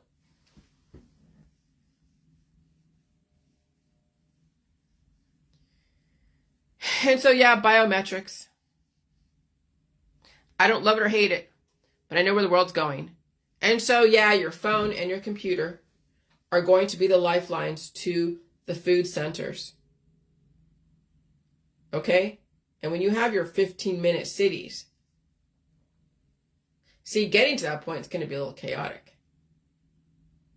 Can you only imagine? But that's the thing. If I were to figure out a way to get to that point of 15-minute cities, and where you have the Wi-Fi that is a signal through your phone and through your computer to order food and have that food delivered to you, or you go to the grocery store, that maybe might eventually have to be government run because people are trying to steal food because they only have cash. They don't have a phone. They don't have a computer. They don't have Wi-Fi. They only have cash, and no one's taking cash. They're like, okay, then we're gonna go and rob the store. I could see that in some people doing that, rob the store for food because they didn't prepare. They don't have a phone because they thought, oh God, phones are bad, and they only have cash, and they don't have Wi-Fi. They don't have any of that stuff. They don't have a bank because they're afraid the banks are gonna go down and all that other shit. Then you have the Walmarts, maybe one grocery store, Aldi's, Walmart, that are going to be government run with government guards, the people who have a card or their phone to pay for their food. And then they have to be very careful going home because you never know, again, like the zombie apocalypse, those that only have cash, they're off the grid, the thing banks are horrible, they might be the ones to be the lawbreakers and rob people of their food because they never prepared. Because their garden wasn't enough. Their little farm wasn't enough. People stole animals from them because where are they going to get their food from? If they don't have a bank and if they only have cash, then even the gentleman farms are going to be, either under fire because of whatever, or someone's going to go and steal all their animals and use them for food but how long are you going to do that? Until all the animals are gone. When all the ones are off-gridders, the only cash people have eaten up every single food that isn't tied to the government. And then what are they going to do? Eat each other? Oh, you can't outsmart the government. People think they can, but you can't. You cannot outsmart the government. You really think you can outsmart the government? They weren't born yesterday like you were. Digital currency means no bank storefronts to convert cash into digital currency for you to buy food. If phones and banks go dark, you better have some food around, not just your garden. Someone said, everyone freaked out about phones being down. Think about digital currency. What would it do if banks went down? What would you do if banks went down? Keep cash alive. I'm like, are you fucking serious? I'm not selling my food for cash because I can't eat cash. And somebody else angry face that. The same person. I don't have an issue with her angry facing my shit. I've known her ever since the beginning of the whole conspiracy, since the chemtrails world. But there's a lot of resistance out there. A lot of resistance out there. And they think they're smarter than the government. No, I'm sorry. You were given all those arguments of resistance. You were told to think this way because they knew that they knew where the system was going. Who's they? The people that gave you the arguments to resist cash or resist digital currency. To hoard cash and gold and baubles and the speculative market. And so, oh yeah, this is interesting. So I see, this is interesting. Okay, so there's people like, I guess in Ireland that don't like the fact that people are coming in from other countries and calling themselves Irish. And so they think that they have a patent on the white skin and the culture. I mean, Irish is, all these different cultures with melanin as the indicator of that culture, and then the religion, and then the history. Well, okay, that was just an experiment.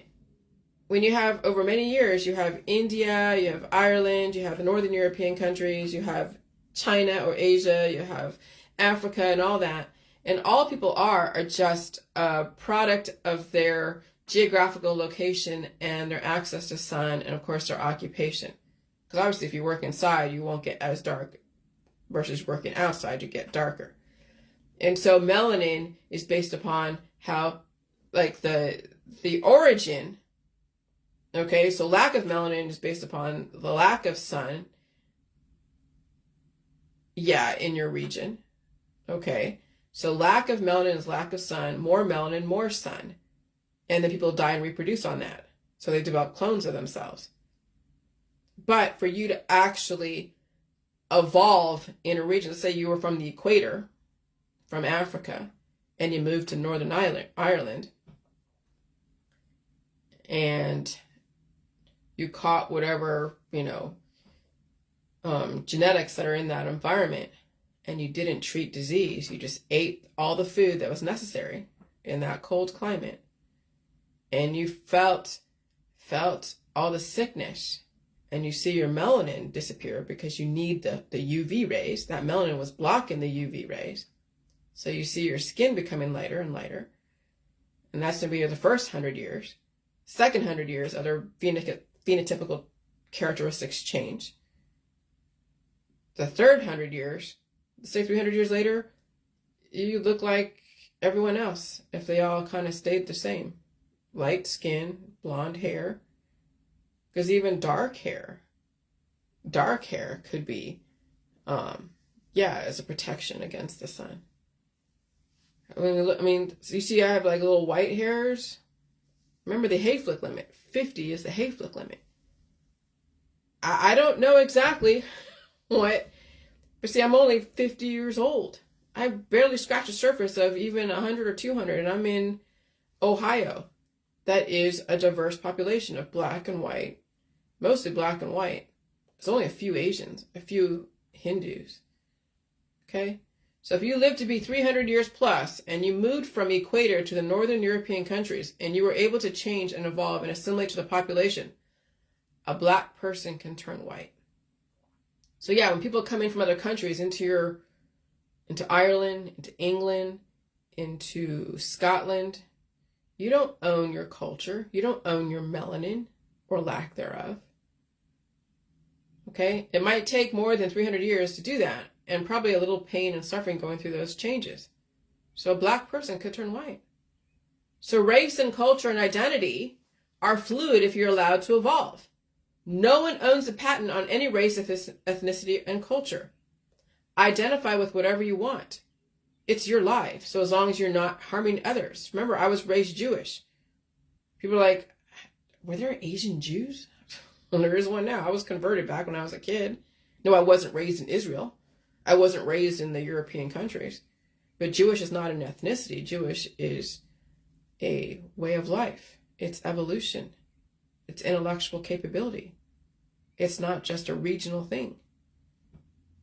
Okay? So identify with whatever you want. It's your life, so as long as you're not harming others. But if you're in a homogenized public school, you might endure a lot of discrimination and intolerance. And you also might be disruptive.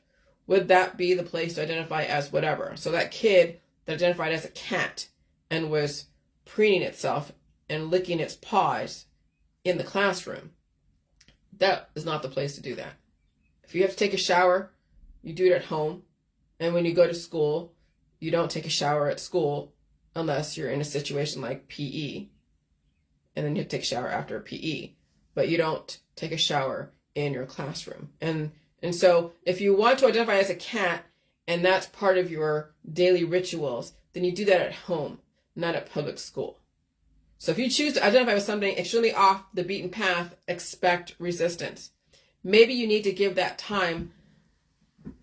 Maybe you need to give that time before you go public. Stay home and stay safe if you're that different than most people. Have discernment. And don't expect people to embrace your beliefs and lifestyle and identification. Save yourself. Don't force yourself onto the world. Which is why I stay home and stay safe, because even telling people they don't have to die someday are fighting words. So if life is that intolerant to other life, imagine if you don't look a certain way in a society or act a certain way or believe in a certain way. It's pretty crazy out there. And I will say I'm probably more accepted as a hetero immortal than any other identification. And even some could dispute that. I mean, I can go out there in public in a place and completely assimilate and fit in if they didn't know who I was. It's when you're on the internet and they know who you are on the internet And then they know you out there and you put it out there. Hey, I'm the Jilly Juice girl with the big, huge sign, scarlet letter on my forehead. Then they're like, oh, okay, we know who you are. But I don't wear a cat suit. I'm not like licking my paws. I'm not crawling on all fours, pretending I'm a dog. Okay? I could walk out there in a wholly different society that doesn't know who I am, and I would fit in just fine. Okay? So that's the thing with this new world, is we're going to have a lot of diverse societies, and you're going to have to figure out how to appreciate the diversity that's out there. Yeah.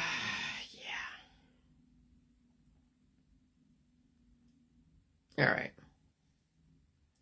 I talked about the pink salt and that. I'm not worried about that. Stoic, yeah. A person who can endure pain or hardship without showing their feelings or complaining. Okay? And to remember, love, anger, and melancholy is a way to cover up pain and suffering. You could be bitching through your love and light. I release on my own. I observe and report, and there is no hand clasping emojis. And also, drug addiction covers up pain and suffering, alcohol, drugs, and sex also. Okay? And so, yeah. All right.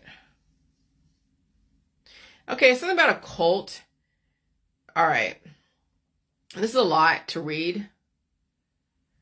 But here's the thing. I hear people accuse others of cult because there is a specific meaning that they have developed around a cult. And this is what perceptions of what cults are. Warning signs of a cult. And I then laughed at it. Okay. And I also rolled my eyes at it. The leader is always right. The criticism of the leader or questioning their leader is considered persecution. Anything the leader does is justified, no matter how harmful it may be. Harmful. The leader is the only source of the truth. Everyone else is lying. Followers must be blindly devoted to the leader and never question him. The members won't recognize they belong to a cult. Okay. Well, then, by that very nature, then even the person that wrote that is a cult leader. Because even that whole recording of what they think a cult is a reflection of them thinking that they have the answer to what they have the right definition of what a cult is. But then, so if I want to dispute that, which I am, cults physically hold people hostage. So now we have a dispute of what the meaning of cult is. Now, is that person who wrote that is going to say, well, my version of what a cult is more right than your version, that a cult physically holds people hostage? So that's the thing. If you're going to accuse someone of being a cult, right, then you better look at yourself and the meanings that you apply to words and the lifestyle that you lead and the influencing that you do and the dependence that you hold, telling them what life is, what pain is, what sickness is, what they should do with their body, mind, and spirit. Okay? So my version of what a cult is holding people hostage. And then, yeah, the Stockholm syndrome is developing emotional attachments through hypnotization, through hormonal abuse, through hormone manipulation. All right? And so, yeah, cults do literally hold people hostage, like Jim Jones and even the Branch Davidian, which is why they had the whole Waco thing. So, here's the thing. Cults physically hold people hostage. So I have an issue with their meaning of cult. That's what it comes down to. And they promote your love. They promote you love, light, and pain-free world while inflicting pain on you. So I'm going to read this. And then you're emotionally attached. Stockholm syndrome. 1960s love, light, sexually driven group dynamic of family, friends, and groupthink. And love is the overarching premise. and then inflicting hatred unto others who don't practice perceived love and light. A type of emotional abuse, so prevalent in religion, politics, and science, and even the spirituality, love, energy healing world. Which is why I want you all to hate me. Because you can't accuse me of being a cult leader if you don't love me, and I'm not holding you hostage. Cult leaders feel everyone should take their abuse. These are the trolls out there that purposely want to inflict pain and suffering on someone who will take it. Okay? That's their intention. You can tell them to stop and they will never stop. They will never, ever stop inflicting pain and suffering and emotional, and if given the opportunity, physical abuse onto you and anyone that is in your vicinity. And so cult leaders feel everyone should take their abuse. Cult leaders feel they should abuse anyone they want whenever they want. Cult leaders have no boundaries. They continuously cross boundaries, even when they are set. They don't listen to people who, when they say stop, they think they have the right to say anything to you and touch you until you actually have to put down physical measures to stop them. Even call the police. Call the FBI. People called the FBI me and I wasn't even anywhere near them, but they called the FBI me and made accusations. And when I go and call the FBI on them because they are hunting me, now they're claiming victim. See how fucked up those are cult leaders. Those are cult leaders. Families are like cults until you are brave enough to leave. That's what the system wanted you to adopt, is cultish behaviors, and then making accusations, perpetrating the very thing you resist. And so my husband and I are in equal partnership. We have no cult. We don't have any kids. He has his friends, but we don't hold court here. I'm not trying to be a leader to anything. Okay? We can both leave if we want. Is anyone holding you hostage? Everyone who has a thought process is a leader of their own cult or following. I am a culture, and no one is holding anyone hostage. If you have the freedom to come and go and to believe what you want to believe, you don't belong to a cult. And you're not supposed to cross boundaries and inflict religious conversion onto people. So those that go to these islands and try to convert these natives out there in the middle of the Pacific or the Atlantic, those are cults. People that try to force convert people. Yeah, people go knock on your door and try to convert you into their religion. That's a cult. Who are you to go and try to proselytize your religion? We have the internet and we see what religions are out there. Let them come to you. Why are you going to people? Calling someone a cult, whoever they are, means that you think you are always right in your accusations. That any accusation you make against a person means you are right. See, that's why I don't leave my house and I don't, well, I leave my house occasionally, but I don't go and into groups and say, hey, here's the jelly juice. I don't go and proselytize jelly juice. People know I'm around. They've watched the videos. People talk about me. They can come to me and see what I have to say, but I don't go to other people. I don't recommend this to other people. I don't go into other people's inboxes and say you should take the jelly juice. I don't say anything anymore about the jelly juice. If you're interested in it and you want to hear what I have to say, you'll come to me and you'll hear my information. But even then, when you email me and say, hey, I want to have the PDF or this, I'll give you the website. You can buy the book or not. And it's really inexpensive, the ebook, and you'll make your own choices. But I am not proselytizing the jelly juice as a religion. And people proselytize resistance to whatever as a religion, and they end up in people's inboxes all the time because they have no boundaries. They keep resisting something that's not even attacking them. But that's religious conversion. When you purposely put yourself in people's inboxes, when you purposely put yourself in people's doorsteps, when you purposely cross boundaries and you troll other people, then you are the actual cult because you have no boundaries and you have no accountability for your own behaviors, and you think that you're right. And you are the intolerant ones. You think you can convert me. You can't convert me to your beliefs. And I don't even try to convert you. I don't give a shit if you resist me or not. That's your own undoing. You can spend all your currency and energy on resisting me until there's nothing left. Hey, go for it. So any accusation you make against a person means you are right. Accusations come from cult leaders irritated they have been found out. So if you're calling anyone who cults, that's the tactics of mainstream media hiding their own cultish behavior, because those are the journalists that wrote their articles. They have their own cult of people, their perception of mainstream, their perception of what is right and wrong. Or they are ferreting out those who are actual cults who make the accusations. So those journalists that were talking smack about me, they work for a system that has employed them to ferret out those. And it could be for or against whatever that subject matter is, and see who are the cult members. Even the resistance can be cult members. Resistance can also be very cultish.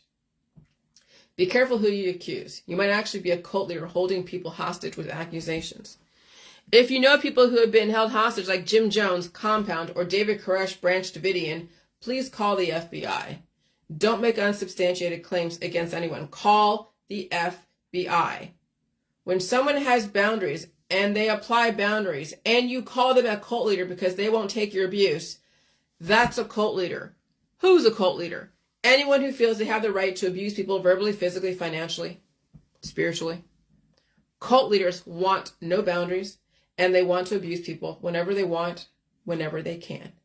They cross boundaries. They purposely gaslight people and then call them a cult leader when the person applies boundaries. And when you have no boundaries and you want to browbeat people on Facebook or anywhere else, and you think you have the right to have all access to people and question them and interrogate them like a fucking authority, you might actually be a cult leader playing victim. And that's what the system is rooting out. Predators playing victim, making unsubstantiated accusations, which is why you call authority. You don't make these types of assertions on your own because you don't like someone putting down boundaries. So all my trolls back then were exactly correct. They turned to authority. They called the FBI. They called Interpol. They called the Better Business Bureau. They called the Ohio Attorney General. They called the president. They called the leader of the world.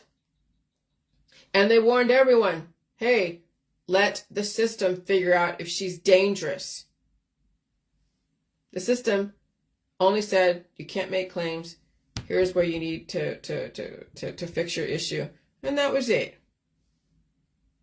Am I in jail? Am I off of Facebook? No. Because the system deemed me not dangerous. But those who went after me, radicalizing people against even people that were following me, bullying and stalking even some of my followers, they turned into the very thing that they were resisting with me. And that's how dangerous it is when people are radicalized and they think that they are right and they have a religious, a political, or a scientific justification to destroy others. And that's what the system wants to see, is how far people take their beliefs. And you saw how far people took their beliefs. And the system does monitor, because whatever you say on Facebook, whatever you do, hey, they're watching everything. They know exactly what's going on. They know who believes what and when and where and why. And you just protect yourself. But I never went after anyone. I wasn't the predator here. Now, I may have proselytized Julie Juice a long time ago, but I changed my ways. I wasn't going to sell this. There's no selling pain and suffering to people who are adamant to take away their pain and suffering, even at the expense of their own life. But that would be their choice. It's not for me to say you should live and feel pain. Okay? And so predators hate boundaries. That's the psychology of predator and prey. They are interchangeable. You are not judge, jury, or executioner. People have a right to their lifestyle and belief system, and only authority, the justice system, will assert if they are a cult or not. And no one has the right to feel everyone should answer to them. I don't have to answer to you. I don't have to answer your questions. That's entitlement. That's predatory behavior. And so if you run a group, if you run a page, you get the right to have a homogenized audience. So I had the right way back when, 7 years ago, 6 years ago, whenever, to kick out anyone that was going to take away or dilute my message. No one should be interrogating you or insulting you or telling you or me that your beliefs are shit in your house or on your page or in your group. You have the right to kick them out. Protect yourself. If you have a personal Facebook, that's your place to express. No one is holding anyone hostage on Facebook. So if you have knowledge of an actual cult in your community, you call the police. If you know people who are being held hostage against their will, and you've seen it, and you're not calling the police, shut the hell up. You're just showing your intolerance, and you can't even express your own ideas.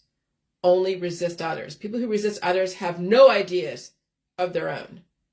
You are not authority on cult leaders. Call the police. Remember, I took myself to the FBI to tell them what was going on, and they couldn't.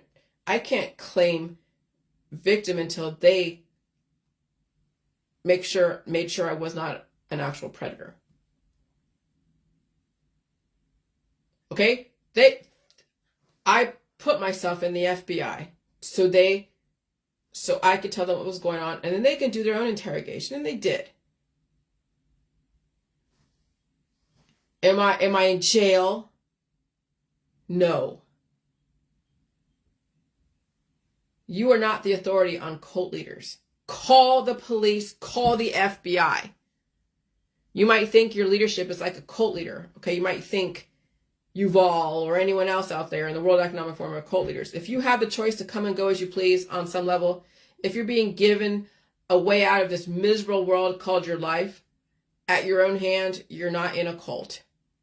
You're in a culture that you have the freedom to leave if you want, even if it's through spirituality and the morgue. You're being given a choice. Some of you had the choice to leave, move, or change, and you decided not to. And so authority had to do what they had to do. That's why I don't want to be an authority, because they have to make the hard choices. Nobody's in a cult unless they're held against their will. Okay? So when they say, hey, maybe you should move because we're doing this, this, and this, or something, or who knows what. People are like, nope, I'm staying. No one's telling you you have to stay. You choose to stay. Okay. There's actions and there's consequences. And if they are, you call the police if someone is holding you hostage. But to make accusations because someone doesn't follow your line of thought, that they're in a cult and they won't take your abuse, you actually might be the dangerous one. We need to know who you are. When you make accusations against other people that they are a cult, I see you. The system sees you. I don't know of any cults out there because I don't see anyone being held hostage against their will. I see different cultures, and cult is a slang for culture. But I see no one held hostage. And if I do, I will call the police. Hey, wait, actually children are held hostage. They should be the ones screaming, but I see no adult held hostage. So if you have children and you're making accusations, somebody else is a cult. Let's talk to your children. Let's talk to your animals. Oh, wait, they can't speak. They're not allowed to speak freely. They can't speak freely.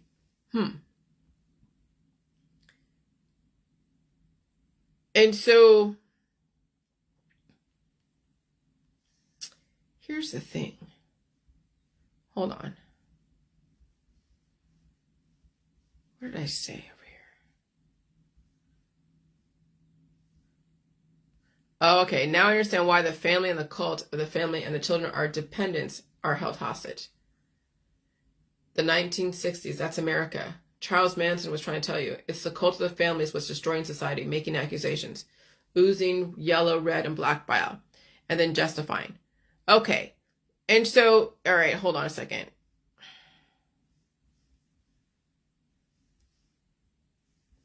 All right. Cult. C-U-L-L and then T. Are you held against your will? If you are, please call the police. Do children have the right to leave? They don't. Or maybe they do. Okay, I had the right to leave. I left when I didn't like where I was at. I was allowed to leave. And then when I was out there and I took a pair of pants, shoplifted at 15, then I had to go and deal with the consequences, juvenile hall. Okay? And so, do children have the right to leave? They don't. Or maybe they do. Do animals have the right to leave? Most of them don't. Even some children don't have the right to leave. I said children are held hostage. They are up to a point. And then they become brainwashed. Stockholm Syndrome. And so if you know of any groups that are like that, who house people against their will and brainwash them, let authority decide if it's dangerous. Because you don't know what goes on behind closed doors. Nobody does until it becomes exposed. Okay, so Stockholm Syndrome is a psychological condition that describes when a victim identifies with and empathizes with their abuser or captor. It's a rare condition that affects about 8% of hostage victims. Do people think I'm brainwashed because I agree with my government? They could think that, but I'm not in a cult. I can leave at any time. No one is stopping me from harming myself and destroying myself. Now, we had a standoff yesterday a few blocks away, and yeah, if you have a GUN and you're saying that you're going to commit CUI, CID, you're going to become unalive from your own self, and people are like, oh my God, yeah, if someone calls the police surround and the guy is talked down. But if someone wanted to do themselves in, they would do it. They wouldn't say it. They wouldn't talk about it. They would just do it. It wouldn't be an issue. But a standoff means that they are in pain and they're suffering. But you don't want them to hurt anyone in that process of while they're exhibiting their pain and suffering. And that's why the system is a bit more reactive, though that person didn't die. They were talked down and they were taken into custody, probably going through, psychiatric care. But maybe one day the system won't be as tolerant, but who knows? Okay? And so, do people think I'm brainwashed because I agree with my government? They could think that, but I'm not in a cult. So I can leave at any time. No one is stopping me from harming myself and destroying myself. So as long as I'm doing it only to myself. So if you think milk is so harmful and deadly, and I'm drinking milk, the government doesn't think it's harmful, so they don't stop me from drinking milk. They don't give a darn what you think. They're not going to stop me from your perceived assumption that milk is harmful and deadly. More importantly, I can leave my so-called miserable life at any time I want to. I choose not to. I absolutely respect my life. Those who don't respect their life will make accusations and they'll leave when it's appropriate, through the medical and holistic system at their own hand. Nobody is in a cult unless you see them being held against their will. And do babies and children who can't walk know they're being held against their will? They don't have enough life experience to know Stockholm Syndrome. That's an intellectual concept that babies and children don't really have. Animals are probably the only ones I could say would know they're being held against their will when they try to get out and they're not allowed to be out. Okay? When they run away, they found a way out. They didn't want to be there and they ran the fuck away. So be careful making accusations. You could be calling yourself out. I understand why all institutions exist. I don't have to agree with them, but it's not my job to convert anyone or make accusations. My world, I choose not to harm myself through the medical, surgical, holistic system. But you could perceive it is not harm until the system can't treat you anymore, and that's called hospice. That's the cumulative effect of remedies. That's science. Then people expect to pass away anyways. And when you expect to pass away, nothing you will do will be harmful to you, and you can't make accusations against others because they could look at your life and say that you're doing harm to yourself. Let the government decide what is harmful. Obviously, you don't have enough life experience to know what harm is or is not because you're so emotional, living in the black, yellow, and red bile. Okay? So that's why those who are melancholic and depressed, those who are all angry and full of hate, and those who are all love, love, love, don't really have the objectivity to know what is harmful or not, so they have to go to authority. They have to be regulated by authority. Even the ones that resist authority probably need to be regulated by the most because they're so hateful. And they hate government. They hate everyone that represents authority. And so I understand King Solomon's world. Now you see why intellectually driven, unemotional gay men with no family per se can make the best leaders. Okay? They don't have the excessive emotions clouding their objectivity. They might be the best leaders. And they're not leveraged by their family. To have a good leader, they cannot be leveraged by anyone. So have your family. Enjoy the world, but it's changing. I hope you can change with the world. Okay? Animals leverage you. Children leverage you. Family leverage you. When people are being extorted because they have so much money, you're leveraged by all your money. You're leveraged by the things that you are so emotionally attached to the most that you will do whatever it takes to save your money, your friends, your family, your children, and then you become leveraged. And then all power is taken away from you. And when I was trying to figure out my stuff and my dog was around, I was leveraged by my animal. Leveraged up to the fucking yin yang. My animal died because I gave her back to the vet system who put her down. I wasn't leveraged anymore. But then I was able to explain to you that I didn't destroy her. It was the vet system that destroyed her. If she hadn't had those goddamn operations, she could have survived that climate change. And so, but again, hindsight's 2020. You can't go back and change anything because the whole situation was set up to fail no matter what. And I'm not going to go and revisit that with some other animal that I have no idea the background. And I'm not doing that. I'm not playing that game of being leveraged by an animal, by a child, by anyone. Okay? I love my husband and I respect him. And he has a mind of his own. And he's been given all these choices. And he makes his choice. I can't get mad. I'm not leveraged by that. Because he is an independent adult who makes his own choices. It's when you have an animal and when you have children and you have people who are dependent on you, then you become leveraged. All right? So, yeah. And then I guess there is proof of same-sex love in the Bible. Oh, Lordy. The age of immunohumorous whistleblowers. Oh my gosh.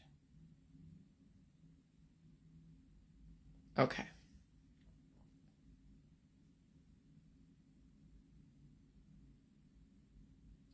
About being hated, phlegmatic. Phlegmatic means that you're not going to play to people's hatred or love. You're not going to play to people's love and acceptance. You have to say what you have to say, even if you're hated. I mean, I'm saying that family can leverage you and children deplete you, and maybe it's time not to have, animals and children. People are going to hate you for it. But you're going to see now when you have so much stress and maybe you don't have access to all the resources you want, and you have to take care of so many things, animals and children and friends and family, and you don't have the means to, you're going to see that it's going to be very difficult to have a lot of dependence under you. That you're going to appreciate those who are self-sufficient. Because the more that people depend upon you, the more stress that you will endure, the less life force you'll be able to regain because you are so stretched to the limit. And so when I release so many different demons in my body, mind, and spirit, and even in my social life and all that stuff, and it's just myself and my husband, and no one else, no animal, no major friends and family and all the other stuff. And there are most people out there are independent, and they know that I'm not going to save them because I can't. You know how relatively peaceful it is, and I can actually put all of my eggs in my basket of saving myself? That is a freedom like no other. When you have people around you that are self-sufficient, that take personal accountability, so you can focus on taking care of yourself and your needs. And you can appreciate the other people for what they are, who they are. And they're not siphoning resources from you 24/7. You're not siphoning resources from them 24/7. Oh my God. Oh my God. When my dog passed away, when she was put down by the vet, that was a relief like you would not believe. I was stuck in that jail for 8 fucking years and didn't even realize I was in that jail. That was a cult right there. I was the cult leader having that animal because I dictated her every move, her every feeling.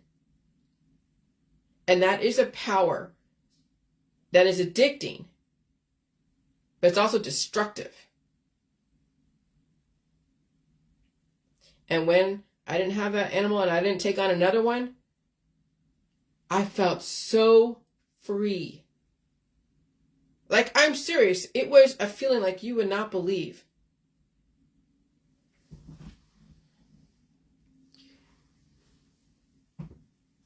And so, the age of Immuno-humorous whistleblowers. My husband is a jack of all trades and master of many of them. One thing I respect about him is his talent with machinery, electronics, construction, and landscaping. He pays attention to the fluid levels in the cars and trucks and boats he plays with, and he is aware of the dashboard lights going on and off because the dashboard is like the helm. The dashboard is like the helm of the Starship Enterprise, a central control, and when the shit goes awry or the ship goes awry, the dashboard lights go off like sirens. Whistleblowers are like that. We are in the age of whistleblowers because change is on the horizon and change is not always deadly. However, to some people, change can be deadly to them, or they characterize a change as deadly. It does not mean change is deadly. It is all in how one perceives the changes that are going on. The changes that are going on.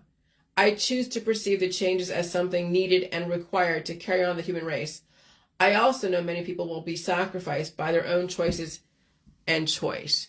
More importantly, I know the government regulates life, death, and the population, and I also can discern when the government gives me the choice to live or die through warnings and messages and even articles.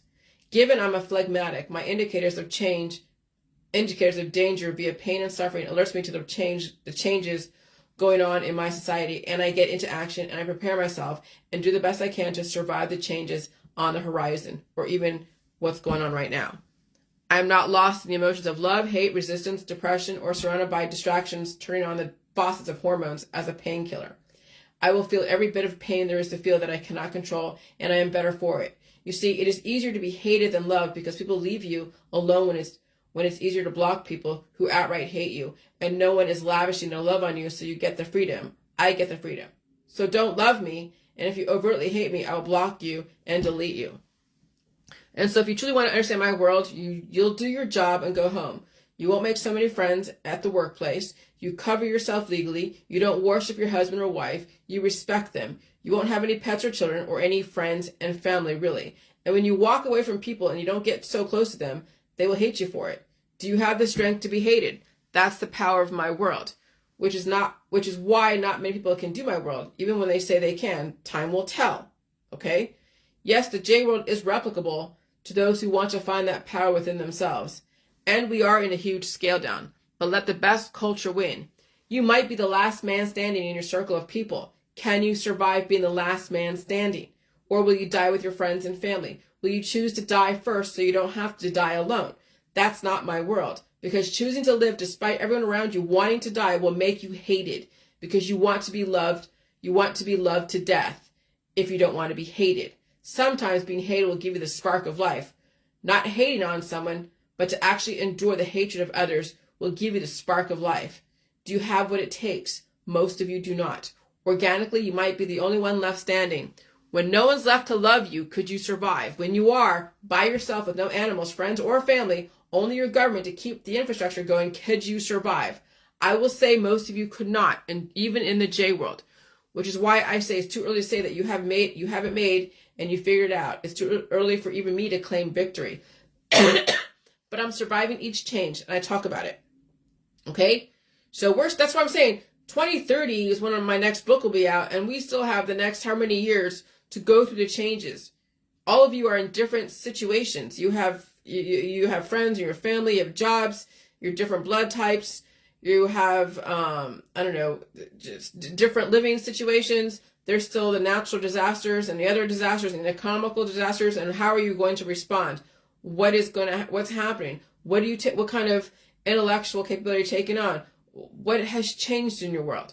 Okay? And so it's too soon for me to claim any kind of like, oh, this is the way to be, or not say way to be, but this is, here's my book now, because it's just too soon. 2030. Okay, UN Agenda 2030, when so many things have happened and I'm still standing despite, maybe a little bit maimed in the process, but still surviving and I'm rebuilding. But that's the thing. Are you rebuilding as you keep getting maimed through the changes? Okay?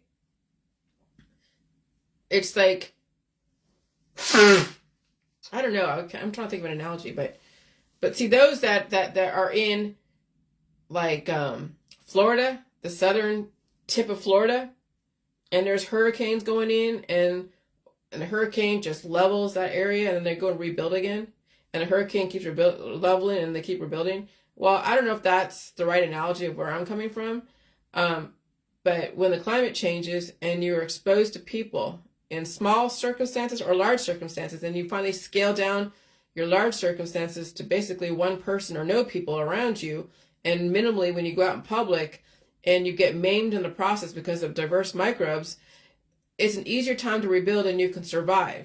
But if you keep sitting out there in the public, drinking, doing drugs and smoking and doing all this other stuff, and you're being maimed by all those opposing microbes, and you're trying to rebuild, well, at some point, you're not going to be able to rebuild anymore, whatever that rebuild means. At some point, the devil will take his due because you stayed in such opposition, you stayed in such destructive circumstances, even just with your lifestyle. You had to actually literally change almost everything.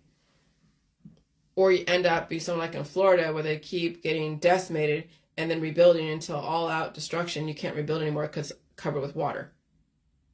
And that's kind of what's happening with people, is that they keep getting maimed and then rebuild until they're drowned in mucus, in antibodies, in antigen, or with water. And so highly sexualized people lose objectivity, and that goes for all orientations. Yes, we need to save the women, but even women have issues with aggressive emotions, which is also why we have checks and balances called the men. But even then, that could be a little aggressive. Who would I want to be in charge of the world? Someone who can take care of business and keep their emotions in check at the micro level and the macro level. To be any kind of leader, you have to do the hard things that people will be very emotional about. You have to put aside your emotions, control your emotions, and not fall victim to addiction. True leaders are not loved. They are hated and despised because they have to do the things that you cannot possibly do. So when you look at Hitler, he was loved by everyone in Germany. That's how they were able to do what they were able to do, because he was loved so much. Even though hindsight and the victims hated Hitler, there are so many people that loved him.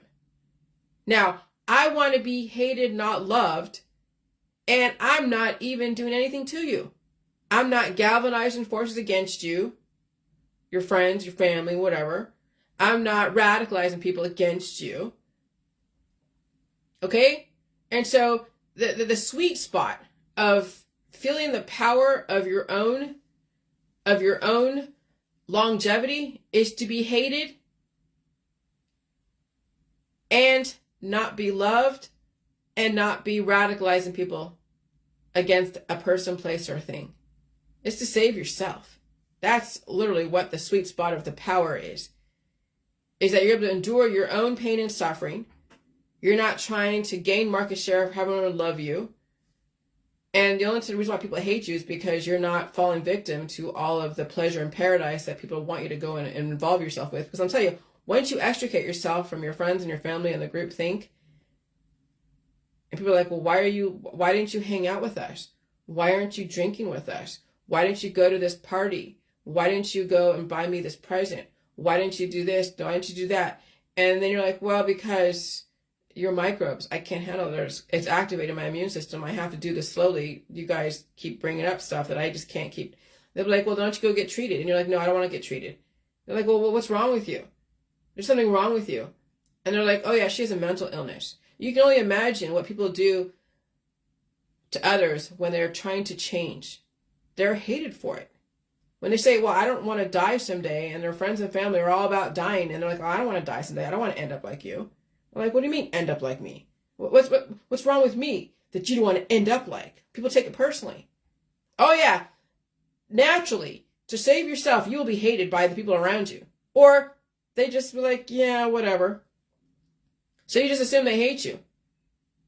They'll be nice to your face, but I mean, they don't hate you, but they don't know what the fuck to do with you. And some people outright hate you.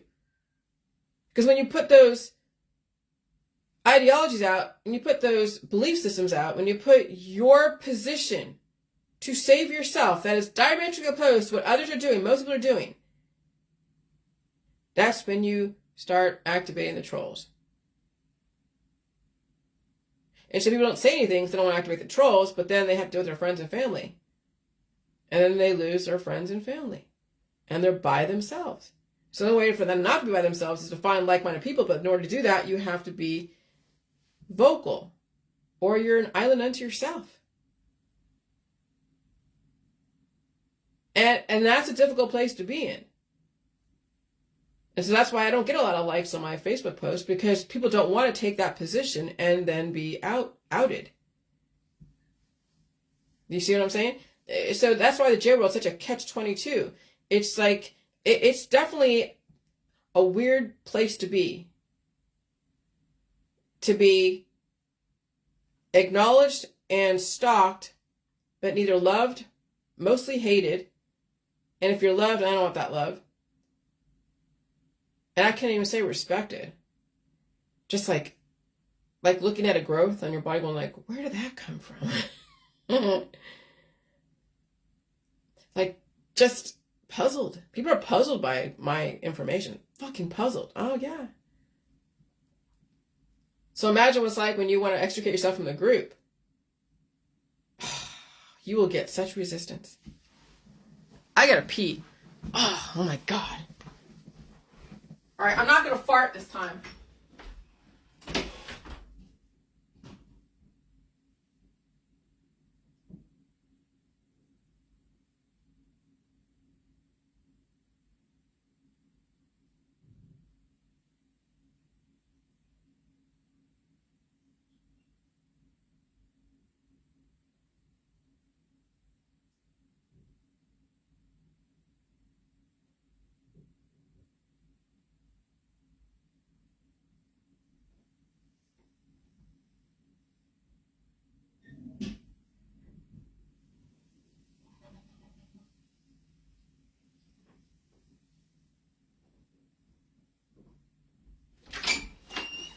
So imagine if you're not loved or hated or anything like that, right? Imagine you're not loved or hated and you're by yourself.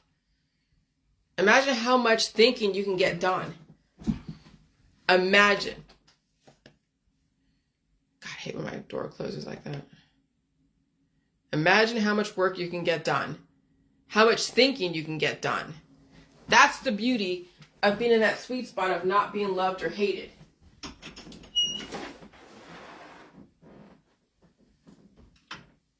Oops. And you're by yourself. Then you get to deal with your emotions and everything else on your own. Okay.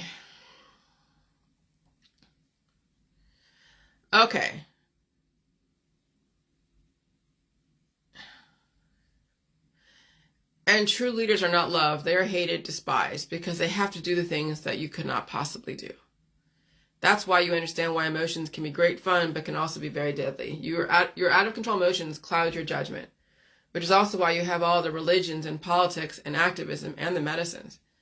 And that is the love, love, love, hate, hate, hate, and constant depression, because you'll keep sustaining your emotions or try to keep bringing them up via drugs at the expense of your life. I would not want society to be run by someone who is all about love, hate, or depression. I would not want a leader who worships a person, place, or thing, or is constantly on the hunt for demons, a Satan. Cloudy judgment, completely emotional. Now go look at your Facebook. Look at who is angry, full of love, and constantly depressed. I would not want them to lead my society. I wouldn't even follow them for any kind of advice.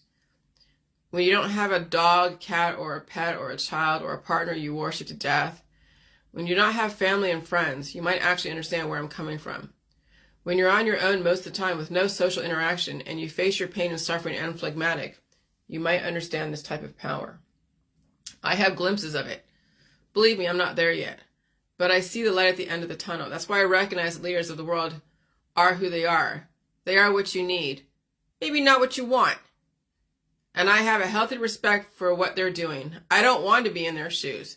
I don't want to make those types of decisions. I respect people who can make their decisions and be hated by so many people. That's why when you're hated, not loved, you'll find a power like no other. Because even haters need someone to love them, and they need a following, and they aim to convert people. Which is why the Jilly Juice world gave me so much power like no other. Because I am extremely hated, and I'm okay with that. People hate life, and they shit on evolution, and you hear it in their voice and see it in their lifestyle. It's not my fault. I'm giving them a different representation. But I'm just entertainment. or someone to resist or feel sorry for. People hate to feel pain or suffering, and they don't want me to change. They want me to be in a political or religious or some scientific dogmatic principle. Many people who are all about love and hate and depression try to convert me through love, hate, and depression. Oh my God, my hair. I walk away. I'm not going down those roads again, okay? Which is why I walked away from society. But now you see the breakdown of our society. Now you see who you don't want to be in charge. I would not want Epstein, Weinstein, or P. Diddy to be in charge of my society. I don't want Lady Gaga to be in charge of my society, or Britney Spears, or Taylor Swift. Sexually charged people lose objectivity. Highly emotional, sexualized people lose objectivity, which is why there is an optimal way to be, if you can even release the demons to see that. Okay? And so I said some of you ooze blood, yellow, and black bile. The three colorful humors is what clouds your judgment, makes you easily manipulated. It just takes one person to trigger your emotions, caught up in the colors. And when you are phlegmatic, and it is brutal to go through that process, you might see a light at the end of the tunnel. The dark tunnel of the three humors. Children, pets, family, and friends don't want you to be phlegmatic. They want every emotion coming out of you. They trigger every emotion, and that is the faucet. And then the faucet is turned on, and it's hard to turn off that faucet. Okay? So there's the age of the whistleblowers, and I read that about non-emotional gay men. And then the fall of Boeing. Okay. And so, yeah, whistleblowing is an art. And everybody does capitalize on war, defenders and offenders alike. And so just so you know, those that defend people that are victims of war, they're capitalizing on that situation. Those that offend, that are for it, are capitalizing on that situation. It's when you walk away because it's not your war until it comes to your doorstep, is when you'll save yourself and you're not capitalizing on someone else's misery. So again, defenders and offenders capitalize on other people's misery because they don't know how to differentiate a war that they need to fight and defend in their own world versus trying to save somebody else. That's what I'm saying. The saviors are going to destroy themselves. Saviors destroy themselves. That's what The Walking Dead was telling you. We have people here in Canton, Ohio. They're defending what's going on or offending or whatever. What's going on over there in Gaza. But they have their own shit over here to deal with. They have no power over there in Gaza. Gaza has to go and figure out what Gaza got to do. But people here in Canton, Ohio, they're not even defending themselves. They're defending a stranger they know nothing about. That's psychological operations.